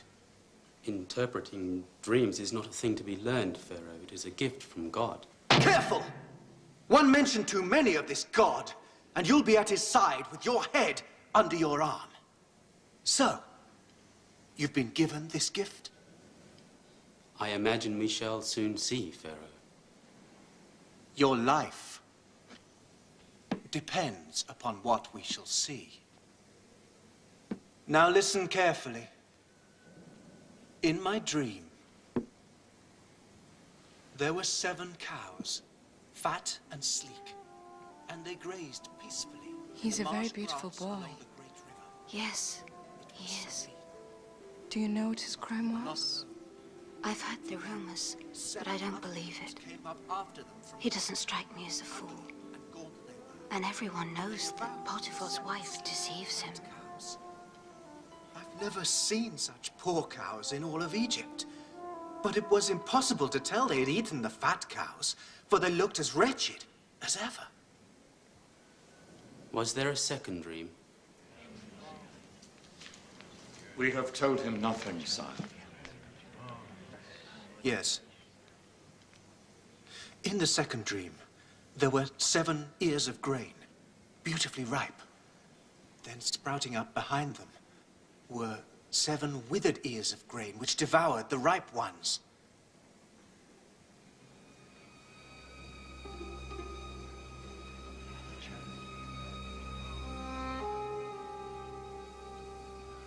God has revealed to Pharaoh what he intends to do. Yes? Pharaoh's dreams are one and the same. The 7 fine cows and 7 ripe ears of grain represent 7 years of plenty. The 7 wretched cows and 7 shriveled ears of grain are years of great want. There will be 7 years of famine, my lord. Madness. Madness. As if my brother, the sun, and sister, the moon, would send me messages only a slave could read. Potiphar, take him from my sight. Get him back to his dungeon and keep him there until I decide how best to deal with him.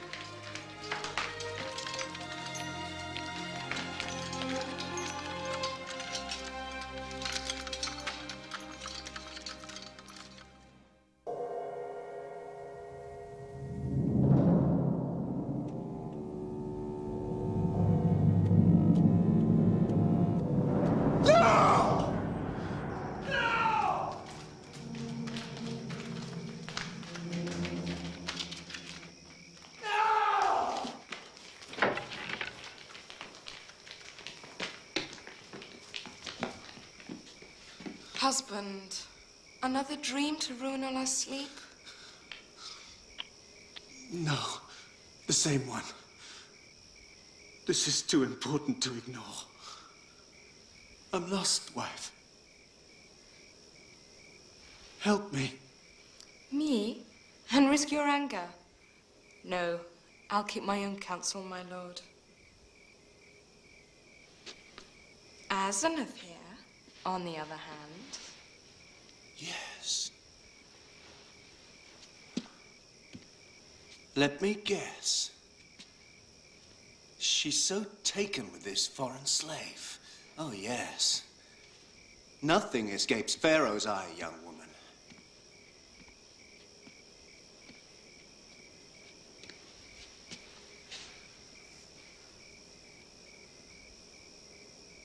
She thinks he has the answer.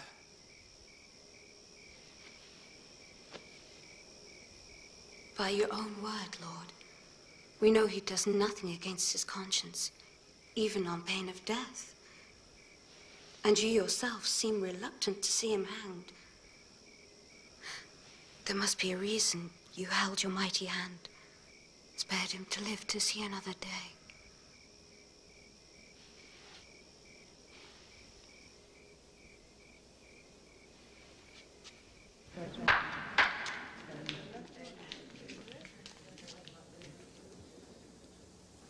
I've thought long and hard of your reading of my messages. Have you? Yes, Master. And? I am certain that Pharaoh has been blessed by a warning from the Lord himself. So, assume then that your reading is accurate. Is there nothing we can do to prevent this disaster? Yes, Master, there is. How? Pharaoh must select a wise and honest man and set him above the land of Egypt. He must see that Pharaoh's overseers collect 1/5 of all that is produced during the years of plenty and store it for use during the years of famine. In that way, Egypt will not be destroyed by the drought. Impossible. Storing 7 years of grain. It's impossible. Is there no other way to avert disaster? No, Master. Nothing like this has ever been attempted.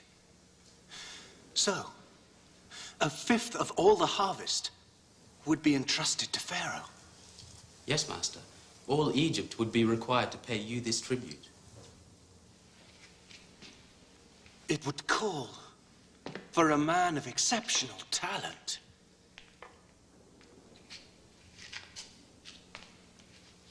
That excludes each of you.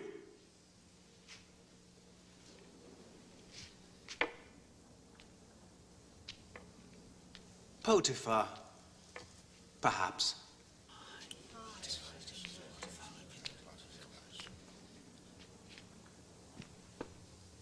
The answer is obvious. There could be no better man for this job than this man himself.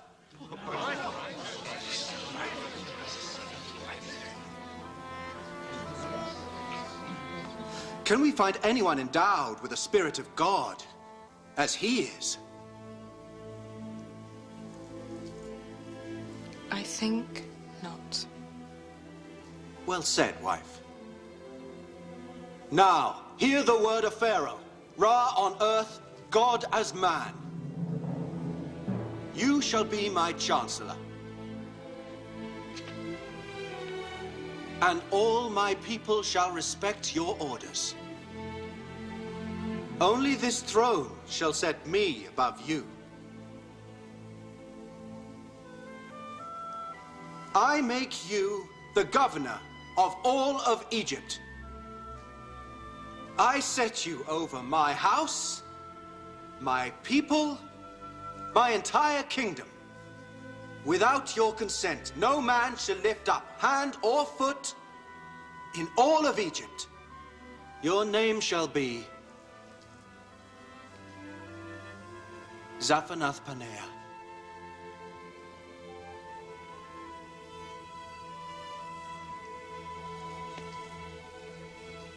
And this fine woman shall be your wife.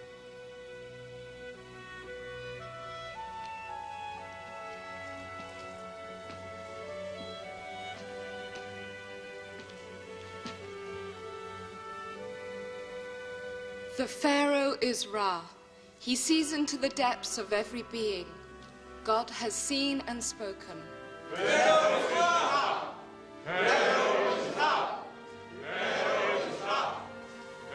This time your God's blessing makes you master, even of me.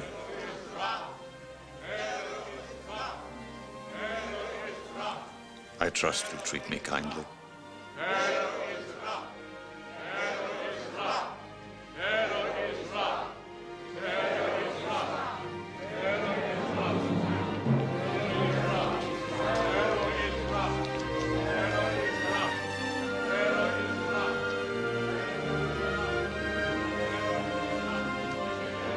What is your name?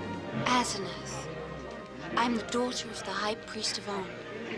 Excuse me, but what is my name? My new name? I have forgotten it. Zaphenath Paneah. Zaphenath Paneah. What does it mean? The Savior. Am I pleasing to you? Yes, yes. Greatly.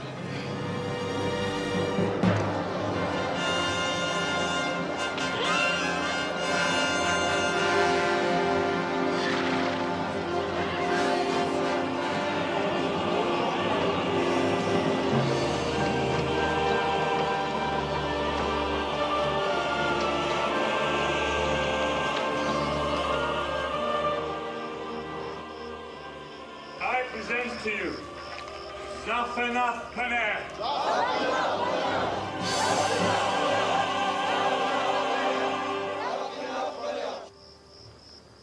If you will permit me, Joseph, I'm sorry, Zaphenath Paneah. In this great task, you'll need someone at your side, as you were once at mine.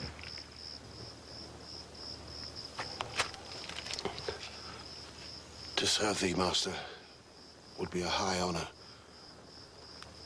But my sins against you are many. On your feet, Ednan. Forgiveness is greater than vengeance. Compassion more powerful than anger. As I myself have learned.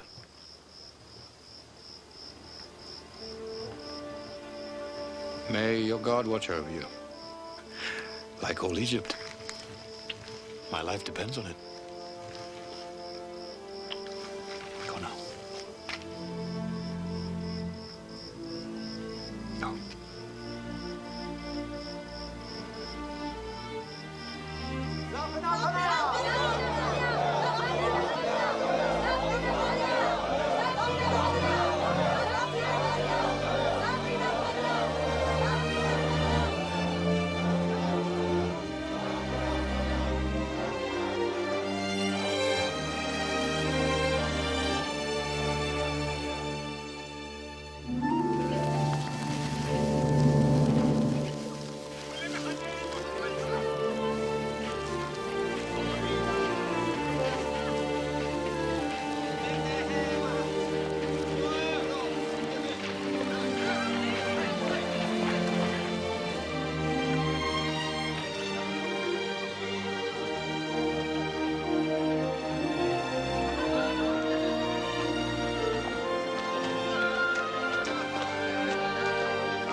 My son.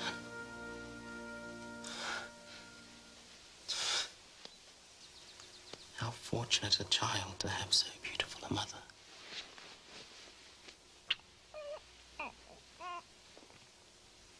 Have you decided on a name for your son? He shall be called Manasseh. which in my tongue means causing to forget. And God has made me forget my hardship. I doubt that you've forgotten the house of your father, Joseph. Jacob would be pleased to learn his son has become the second most powerful man in the world. And your beloved brother Benjamin would be pleased as well. I wonder what sort of a man Benjamin has become. Perhaps he too has a son. But it's not for me to know. Not yet. God in his own good time will decide.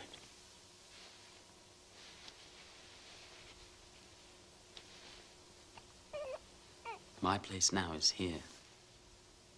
With you. And Manasseh.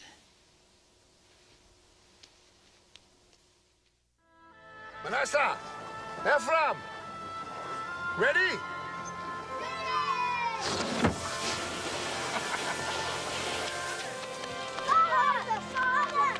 Manasseh, Ephraim. You should be learning the ciphers.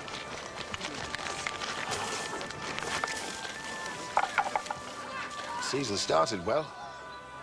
The Nile flooded, but the rains didn't last long enough. If it goes on like this, there'll be no crop to speak of this year.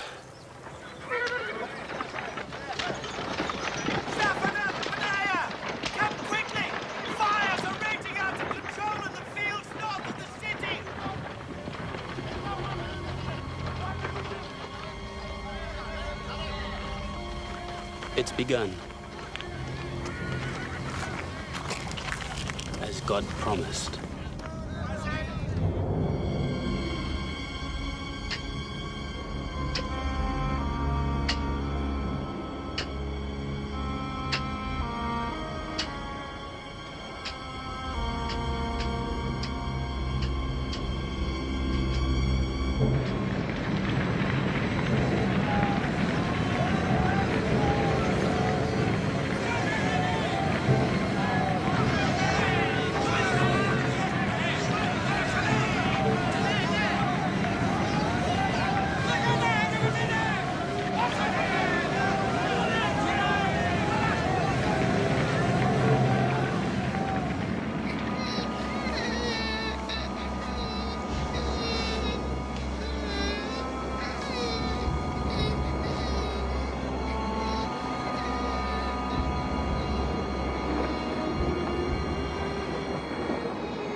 The wells are clogging, but they'll hold.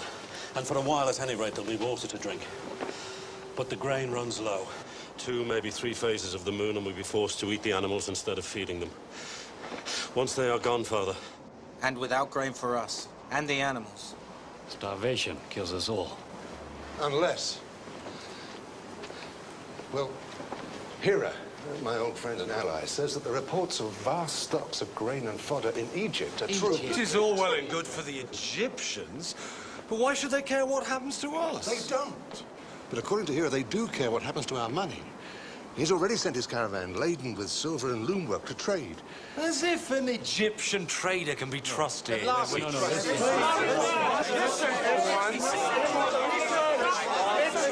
in the hands of private traders. Their pharaoh has set one man above all others to supervise all his affairs. You deal with him. We are not people who measure our wealth in silver. We can't carry fields to Egypt. The animals would die before we got there.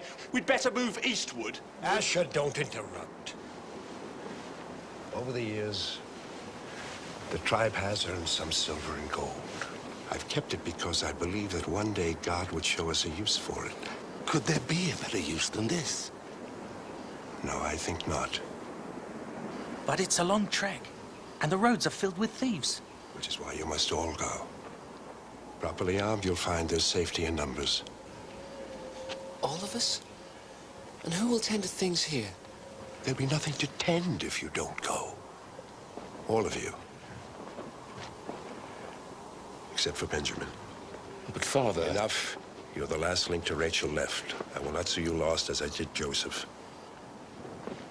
Prepare the animals. You leave at nightfall. I'll give you the silver then.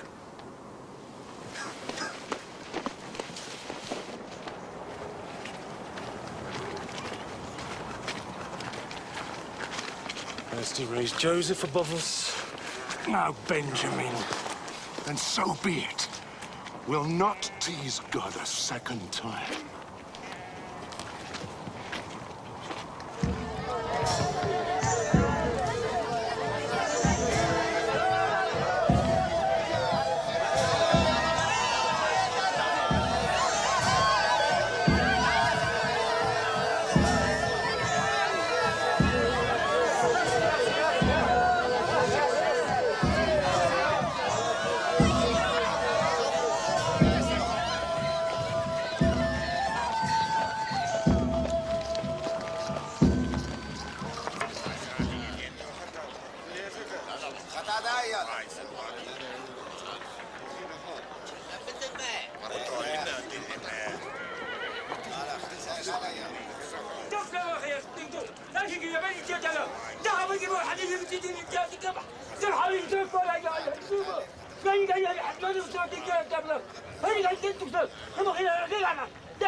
Yes, Master. It's just, well, this man's dialect. I know the tones. Never mind. Give him what he needs.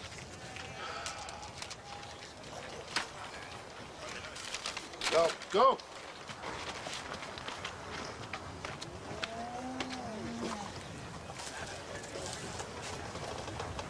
Are you well, Zaphenath Paneah? They're here. I'm sure they're here. Who? My brothers. Your brothers? The ones in Canaanite dress. What should I do, Master? Bring them to me.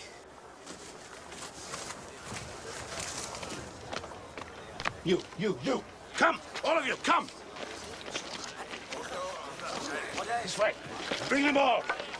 All of these men. You, come. And you.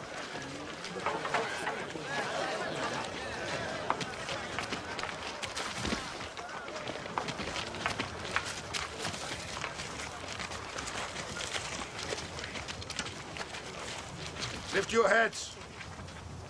Look upon your master.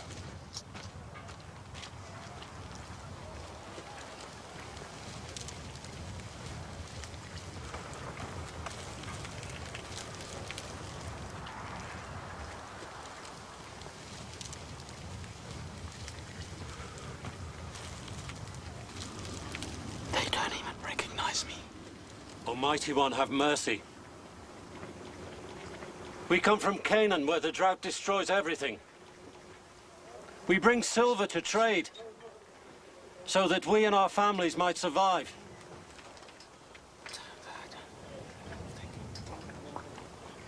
Your master, Zaphenath Paneah. Ask why your Canaanite gods do not provide for your needs. We're not like the other Canaanites, great master. We worship our own God, but we sojourn in the land of Canaan. The master says you're spies. Spies? No, master. Our father sent us to buy food. The master says no. You're spies, sent to see the weakness of Egypt. No, master. We are nothing more than shepherds, sons of Jacob, the son of Isaac. What man would send all his sons on such a mission and leave himself alone?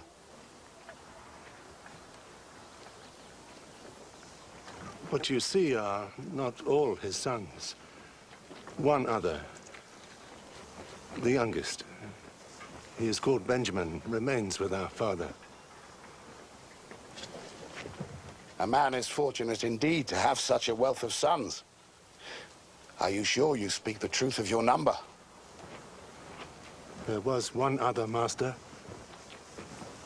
A brother called Joseph, but he was taken from us.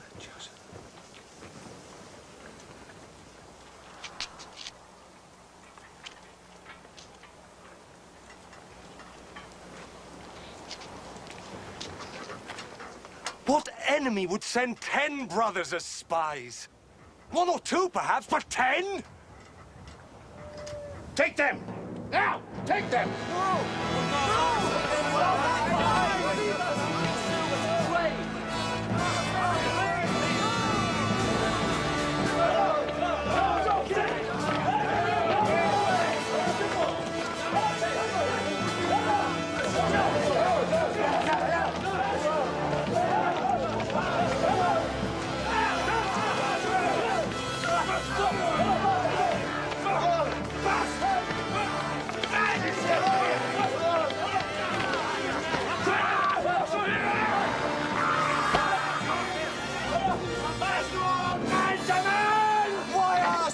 There were hundreds there today, and the Egyptians picked us out to be spies! You fool! There must be some way to prove he's wrong! What would you suggest, little brother? We probably wouldn't be here if you'd paid him more respect! More respect?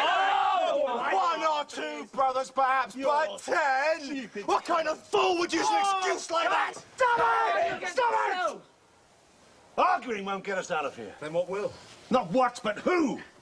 God, is this his final punishment for what we did? Now we know how Joseph must have felt when we threw him down the well. No, Yes. right. We have each other. You left him alone. We put him in the well. All of us. There's no point dwelling on that. For 20 years you've harped on the same thing, but what's done is done, and one thing has nothing to do with another. Are you sure, brother? You think last you Reuben, no!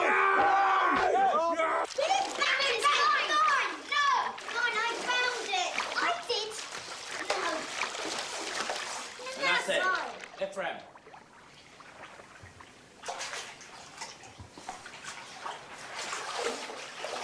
Look what Manasseh did. Yes, we can't have that. Joseph, are you ill?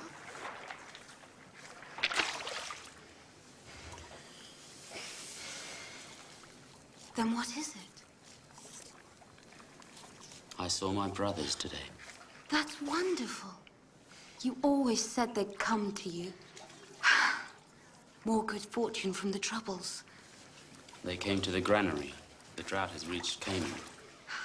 How I wish I could have been there to see their faces when they saw you. The governor of all of Egypt. You would have been disappointed. I've waited all these years, then they didn't even recognize me. How can that be possible? It's been over 20 years since they last saw me. I was still a boy. Not surprising. Where are they now? In the prison.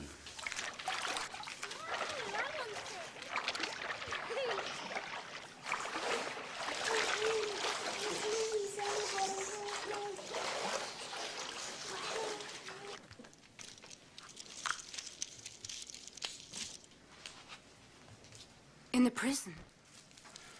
Why? Because my anger was stronger than my compassion.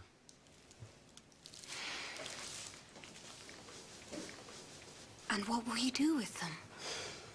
My father's people are in need of food. I must send them back. Why not just reveal yourself to them? Because they seem unchanged. No different from when they betrayed me. Perhaps God will reveal a way to test them. How? I'm not sure. Well, I want to see these men to whom I owe my happiness. After all, it was their cruelty that brought you here, gave you to me, saved Egypt. And it's to them our children owe their existence. Another of your curious insights.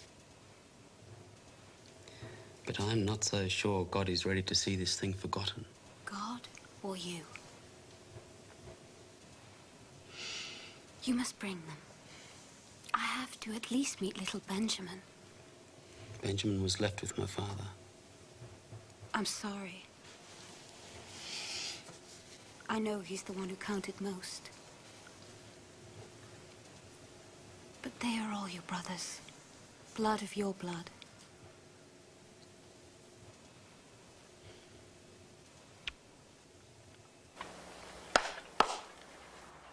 Your master, Zaphenath Paneah, will allow you to buy the grain you need to feed your people. These sacks have provisions for your journey, but the accusations against you still stand. Evidence that your story is true, and you're not spies, will depend upon proof of the existence of the one missing brother. But your master, Zaphenath Paneah, is a merciful man. Thus, he will keep only one of you here. He will be released when the rest of you return from Canaan with that brother. You wish us to return to our father, then journey once again to Egypt? Yes, with the missing brother. That one shall remain with us. No! No! No! Now go! Leave!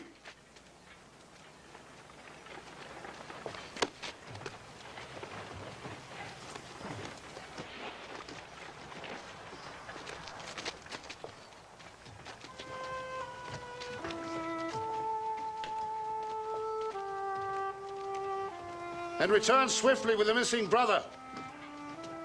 You've probably seen the last of them, Master. It will be difficult for them to keep away. The drought has just begun. The silver they gave in payment, did you do what I asked? As ever, Master.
What kind of game is God playing with us now?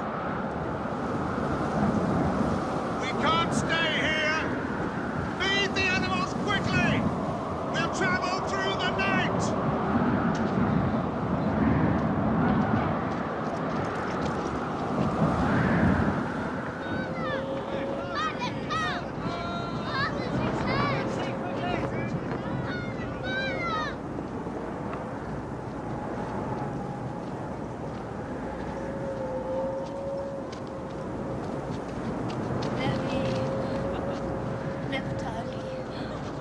No! But the only proof of our story he'll accept is Benjamin. And the only way to redeem Simeon. But after that, he promises we can trade freely in Egypt. The grain is abundant, the best quality. Is this all the Egyptian asks? Just for my youngest? Is there more to this sorry tale? What is that? The money with which we purchased the grain. What's it doing here? We don't know, Father. Perhaps God... Be careful what you lay at the door of the Lord. Blessed be his name. Blessed be his name. Now, why did you tell this man I had another son? First I lose Joseph, then Simeon, and you, poor soul, want me to give him Benjamin. Well, hear my words, it will not happen. I will never risk Benjamin to your care. Never. But further, Simeon rots in an Egyptian jail like a common criminal. And how do I know Benjamin won't meet that same fate? Or this Egyptian might put you all to the sword? But, Father, perhaps if I went... Quiet, you have no say in this. Father, I cannot leave Simeon there. Please, let me do as this Egyptian suggests. If we don't return, I offer you the lives of my own 2 sons. Typical idea of yours, Reuben. If I lose Benjamin, I can begin exterminating my entire family. Is that your grand solution? Now hear me!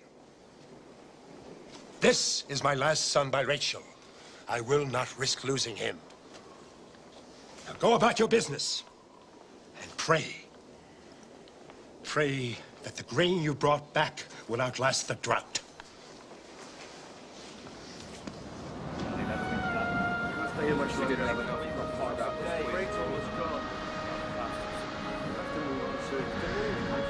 Nowhere to go, Father. We don't have many choices left.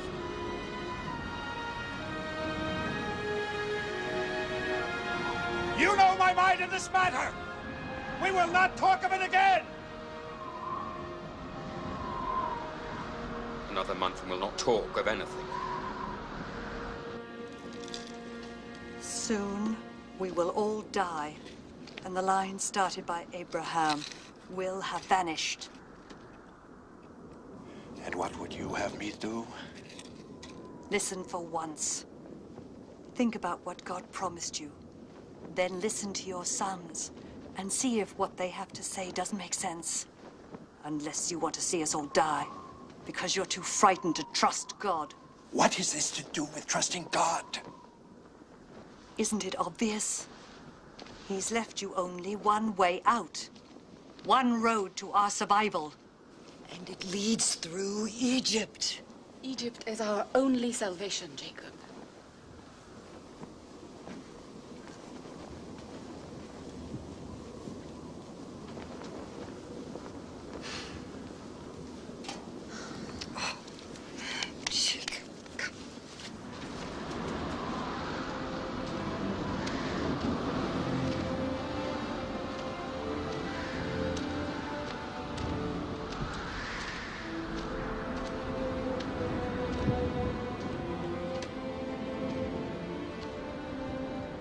These are the finest gifts we can offer.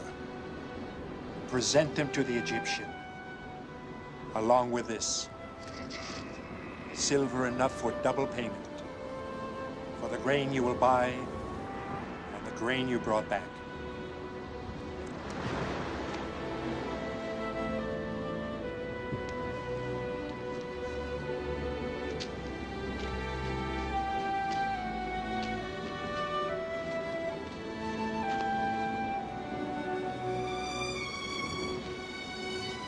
Have an easy mind, Father. All will be well. I know it. May God go with you at your right hand and bring you back safely to me.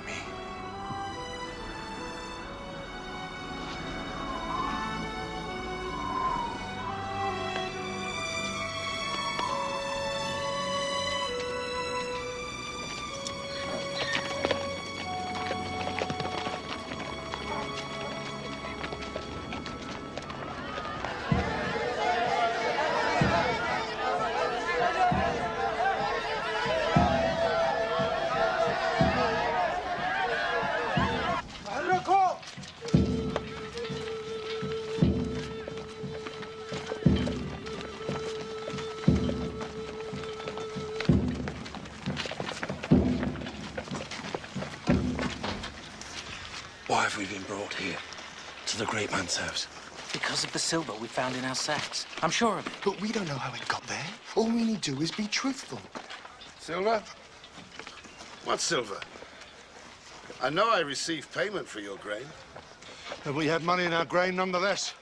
Here, we offer double repayment. You owe us nothing. Whatever you found must be a gift from that god of yours. Master, our other brother, Simeon.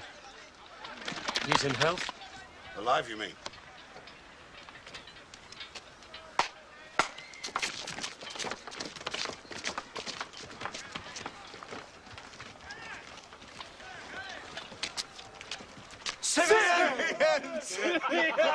Welcome to Egypt!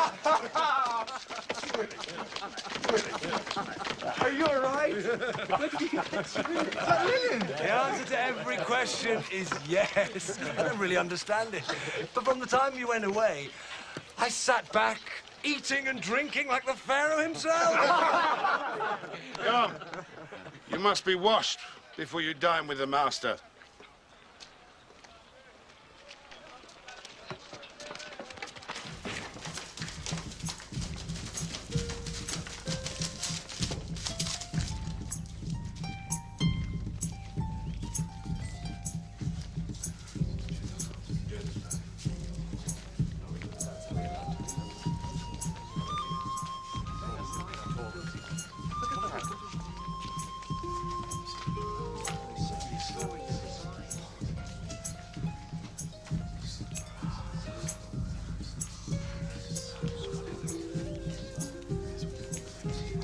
You will sit here, aside from the master. This is a great honor. Egyptians never eat with strangers. To them it is considered an abomination. Now, you will sit in the order I tell you. Please.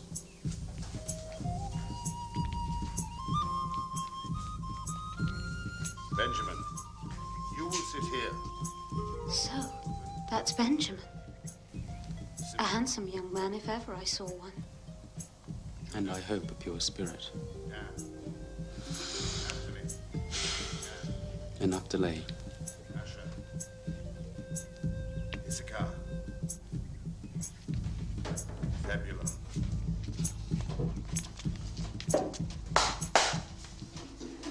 Zaphanath Paneah, he who guides us on the road of life.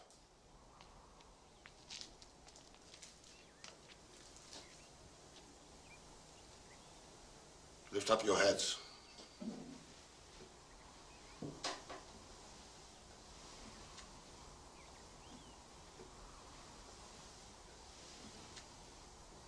Your master asks, is your father in good health?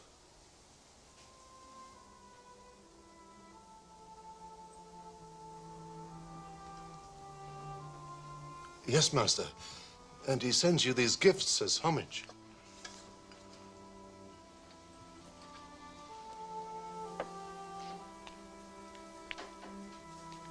So this is the brother of whom you spoke.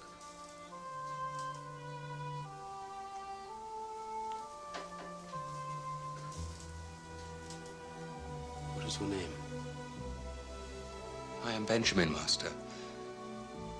How is it, Master, that you come to speak our tongue? Have you been to our land?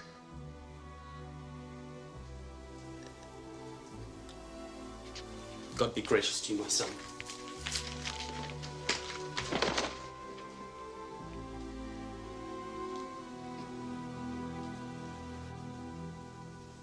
Was I wrong to ask the Master how he came to speak our tongue? The master has traveled widely. He understands a great deal. Look. We're sitting according to the order of our birth. Reuben and Simeon, Levi, Judah, Dan, Naphtali, Gad and Asher, Issachar, Zebulun. Finally me. I divined the order of your birth by looking into my magic cup.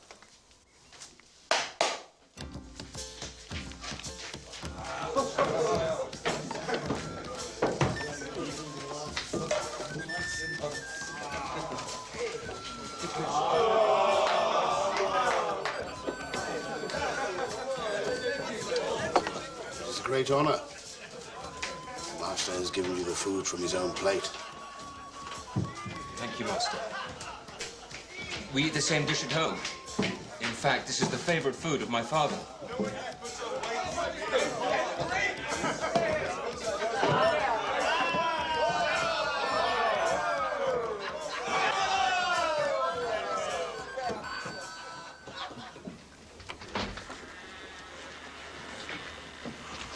Oh, I could have done with a little more sleep. I don't understand. He was so friendly last night. Yet this morning he has us roused from our beds before the cock crows and sends us on our way. Look, our asses are already loaded down with grain.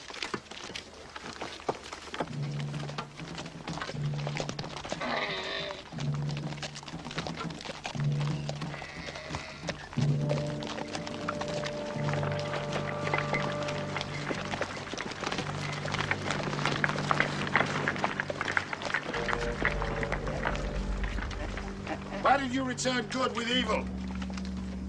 What can you possibly mean? You deny stealing from my master? What kind of fools would you take us for?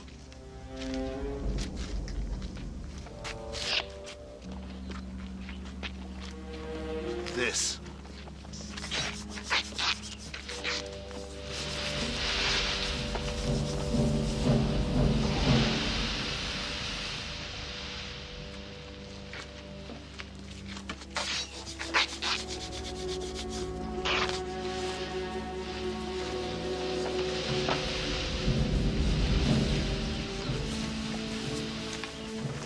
If you find anything, you can kill the culprit and make slaves of the rest of us.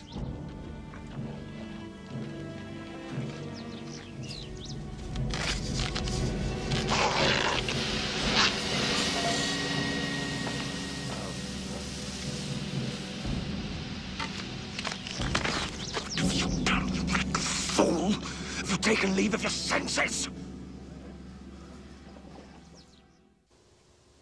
Why did you do such a wicked thing? Master, we have done nothing. Then how do you explain it?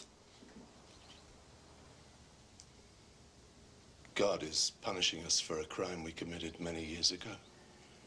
It seems he wants us all to taste the bitterness of slavery. For surely we are all your slaves now.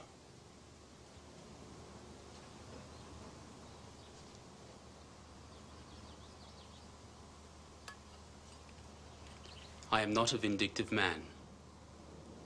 You can return to your father. I shall keep only Benjamin. No! You dare raise your voice to me? Men can die for less. 1,000 pardons, Master. But the very idea is unthinkable. Master, I cannot pretend to grasp the meaning of these strange happenings. Benjamin has never stolen in his life. Never. Never, Master. And he's too clever to take a cherished and unique object from a man as powerful as you. Nor do I know how the money got into our sacks on our previous trip. Perhaps it was all the work of God. Master, please, spare the life of Benjamin, beloved son of our father's old age. Losing Benjamin would kill our old father, whom we have already wounded deeply. Take me as a slave in place of Benjamin and allow the boy to go home to his father. No. Benjamin will stay with me.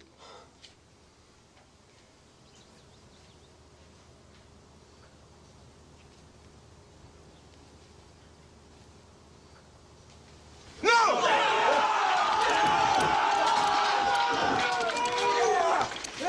I'm sorry, Master. But we must take the boy back to our father. Or die in the attempt. We would rather die 1,000 times than see such pain in our father's eyes again. Live another 20 years of wretched cowardice.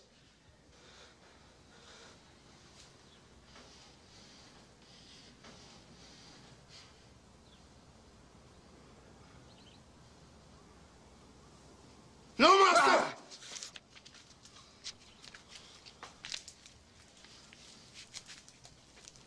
So you are now ready to sacrifice your lives for one of your brothers? Yes.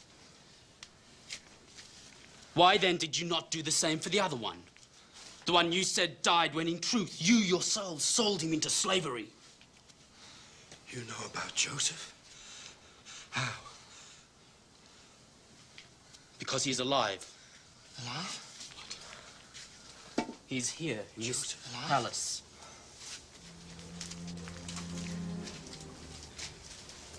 In fact, he's in this room.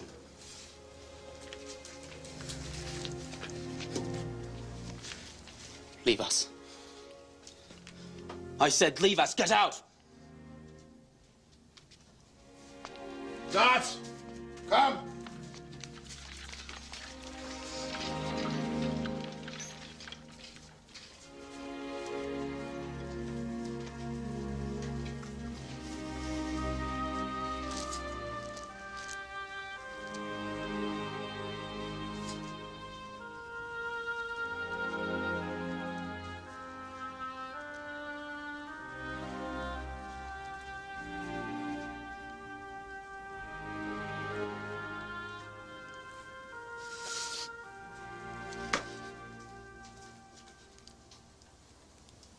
I am Joseph.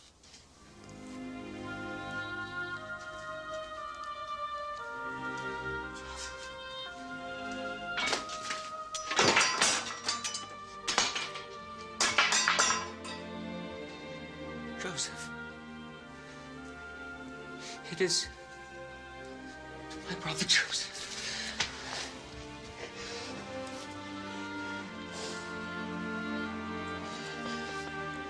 Yes, it is I. But be at peace.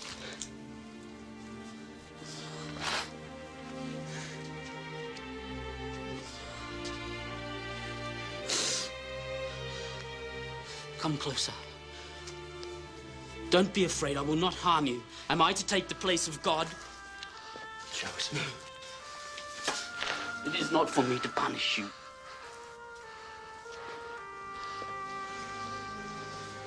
You meant evil against me, yes.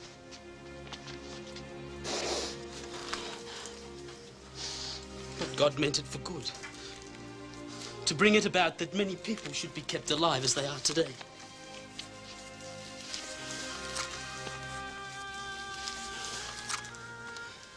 So fear not. I shall provide for you and for your families. And especially for our father.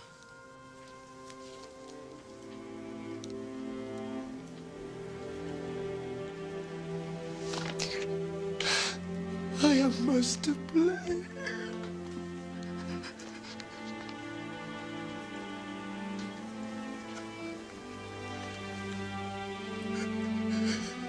I deserve to be enslaved.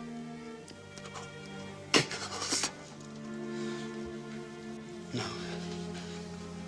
My brother. I shall not kill you. That is not the lesson the Lord, blessed be his name, has put before us. Perhaps we have learned the meaning of brotherhood, of family, and that wherever we may go, no matter how God's plan separates us, we must always be true to one another. To be family.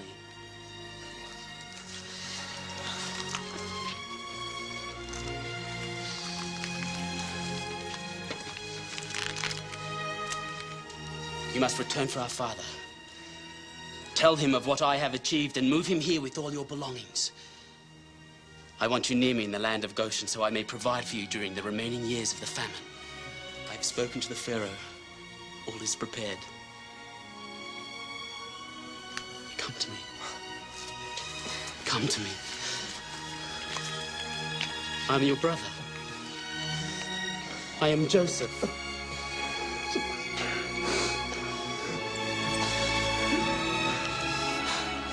Blessed be his name. Blessed be his name.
my Joseph, my son, my son.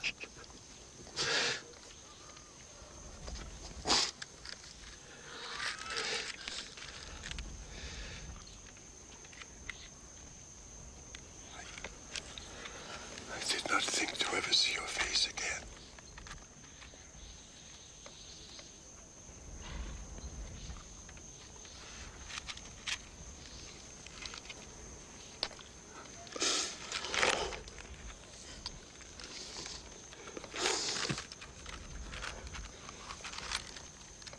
These I see to be my grandchildren.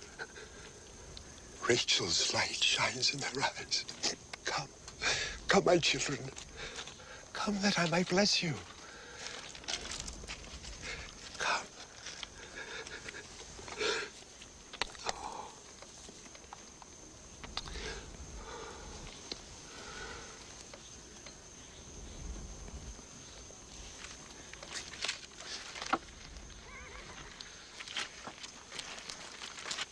I'm indeed blessed that I have again held you in my arms and laid eyes upon your sons.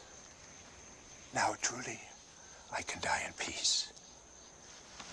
There will be no talk of death, my father. Then God will it.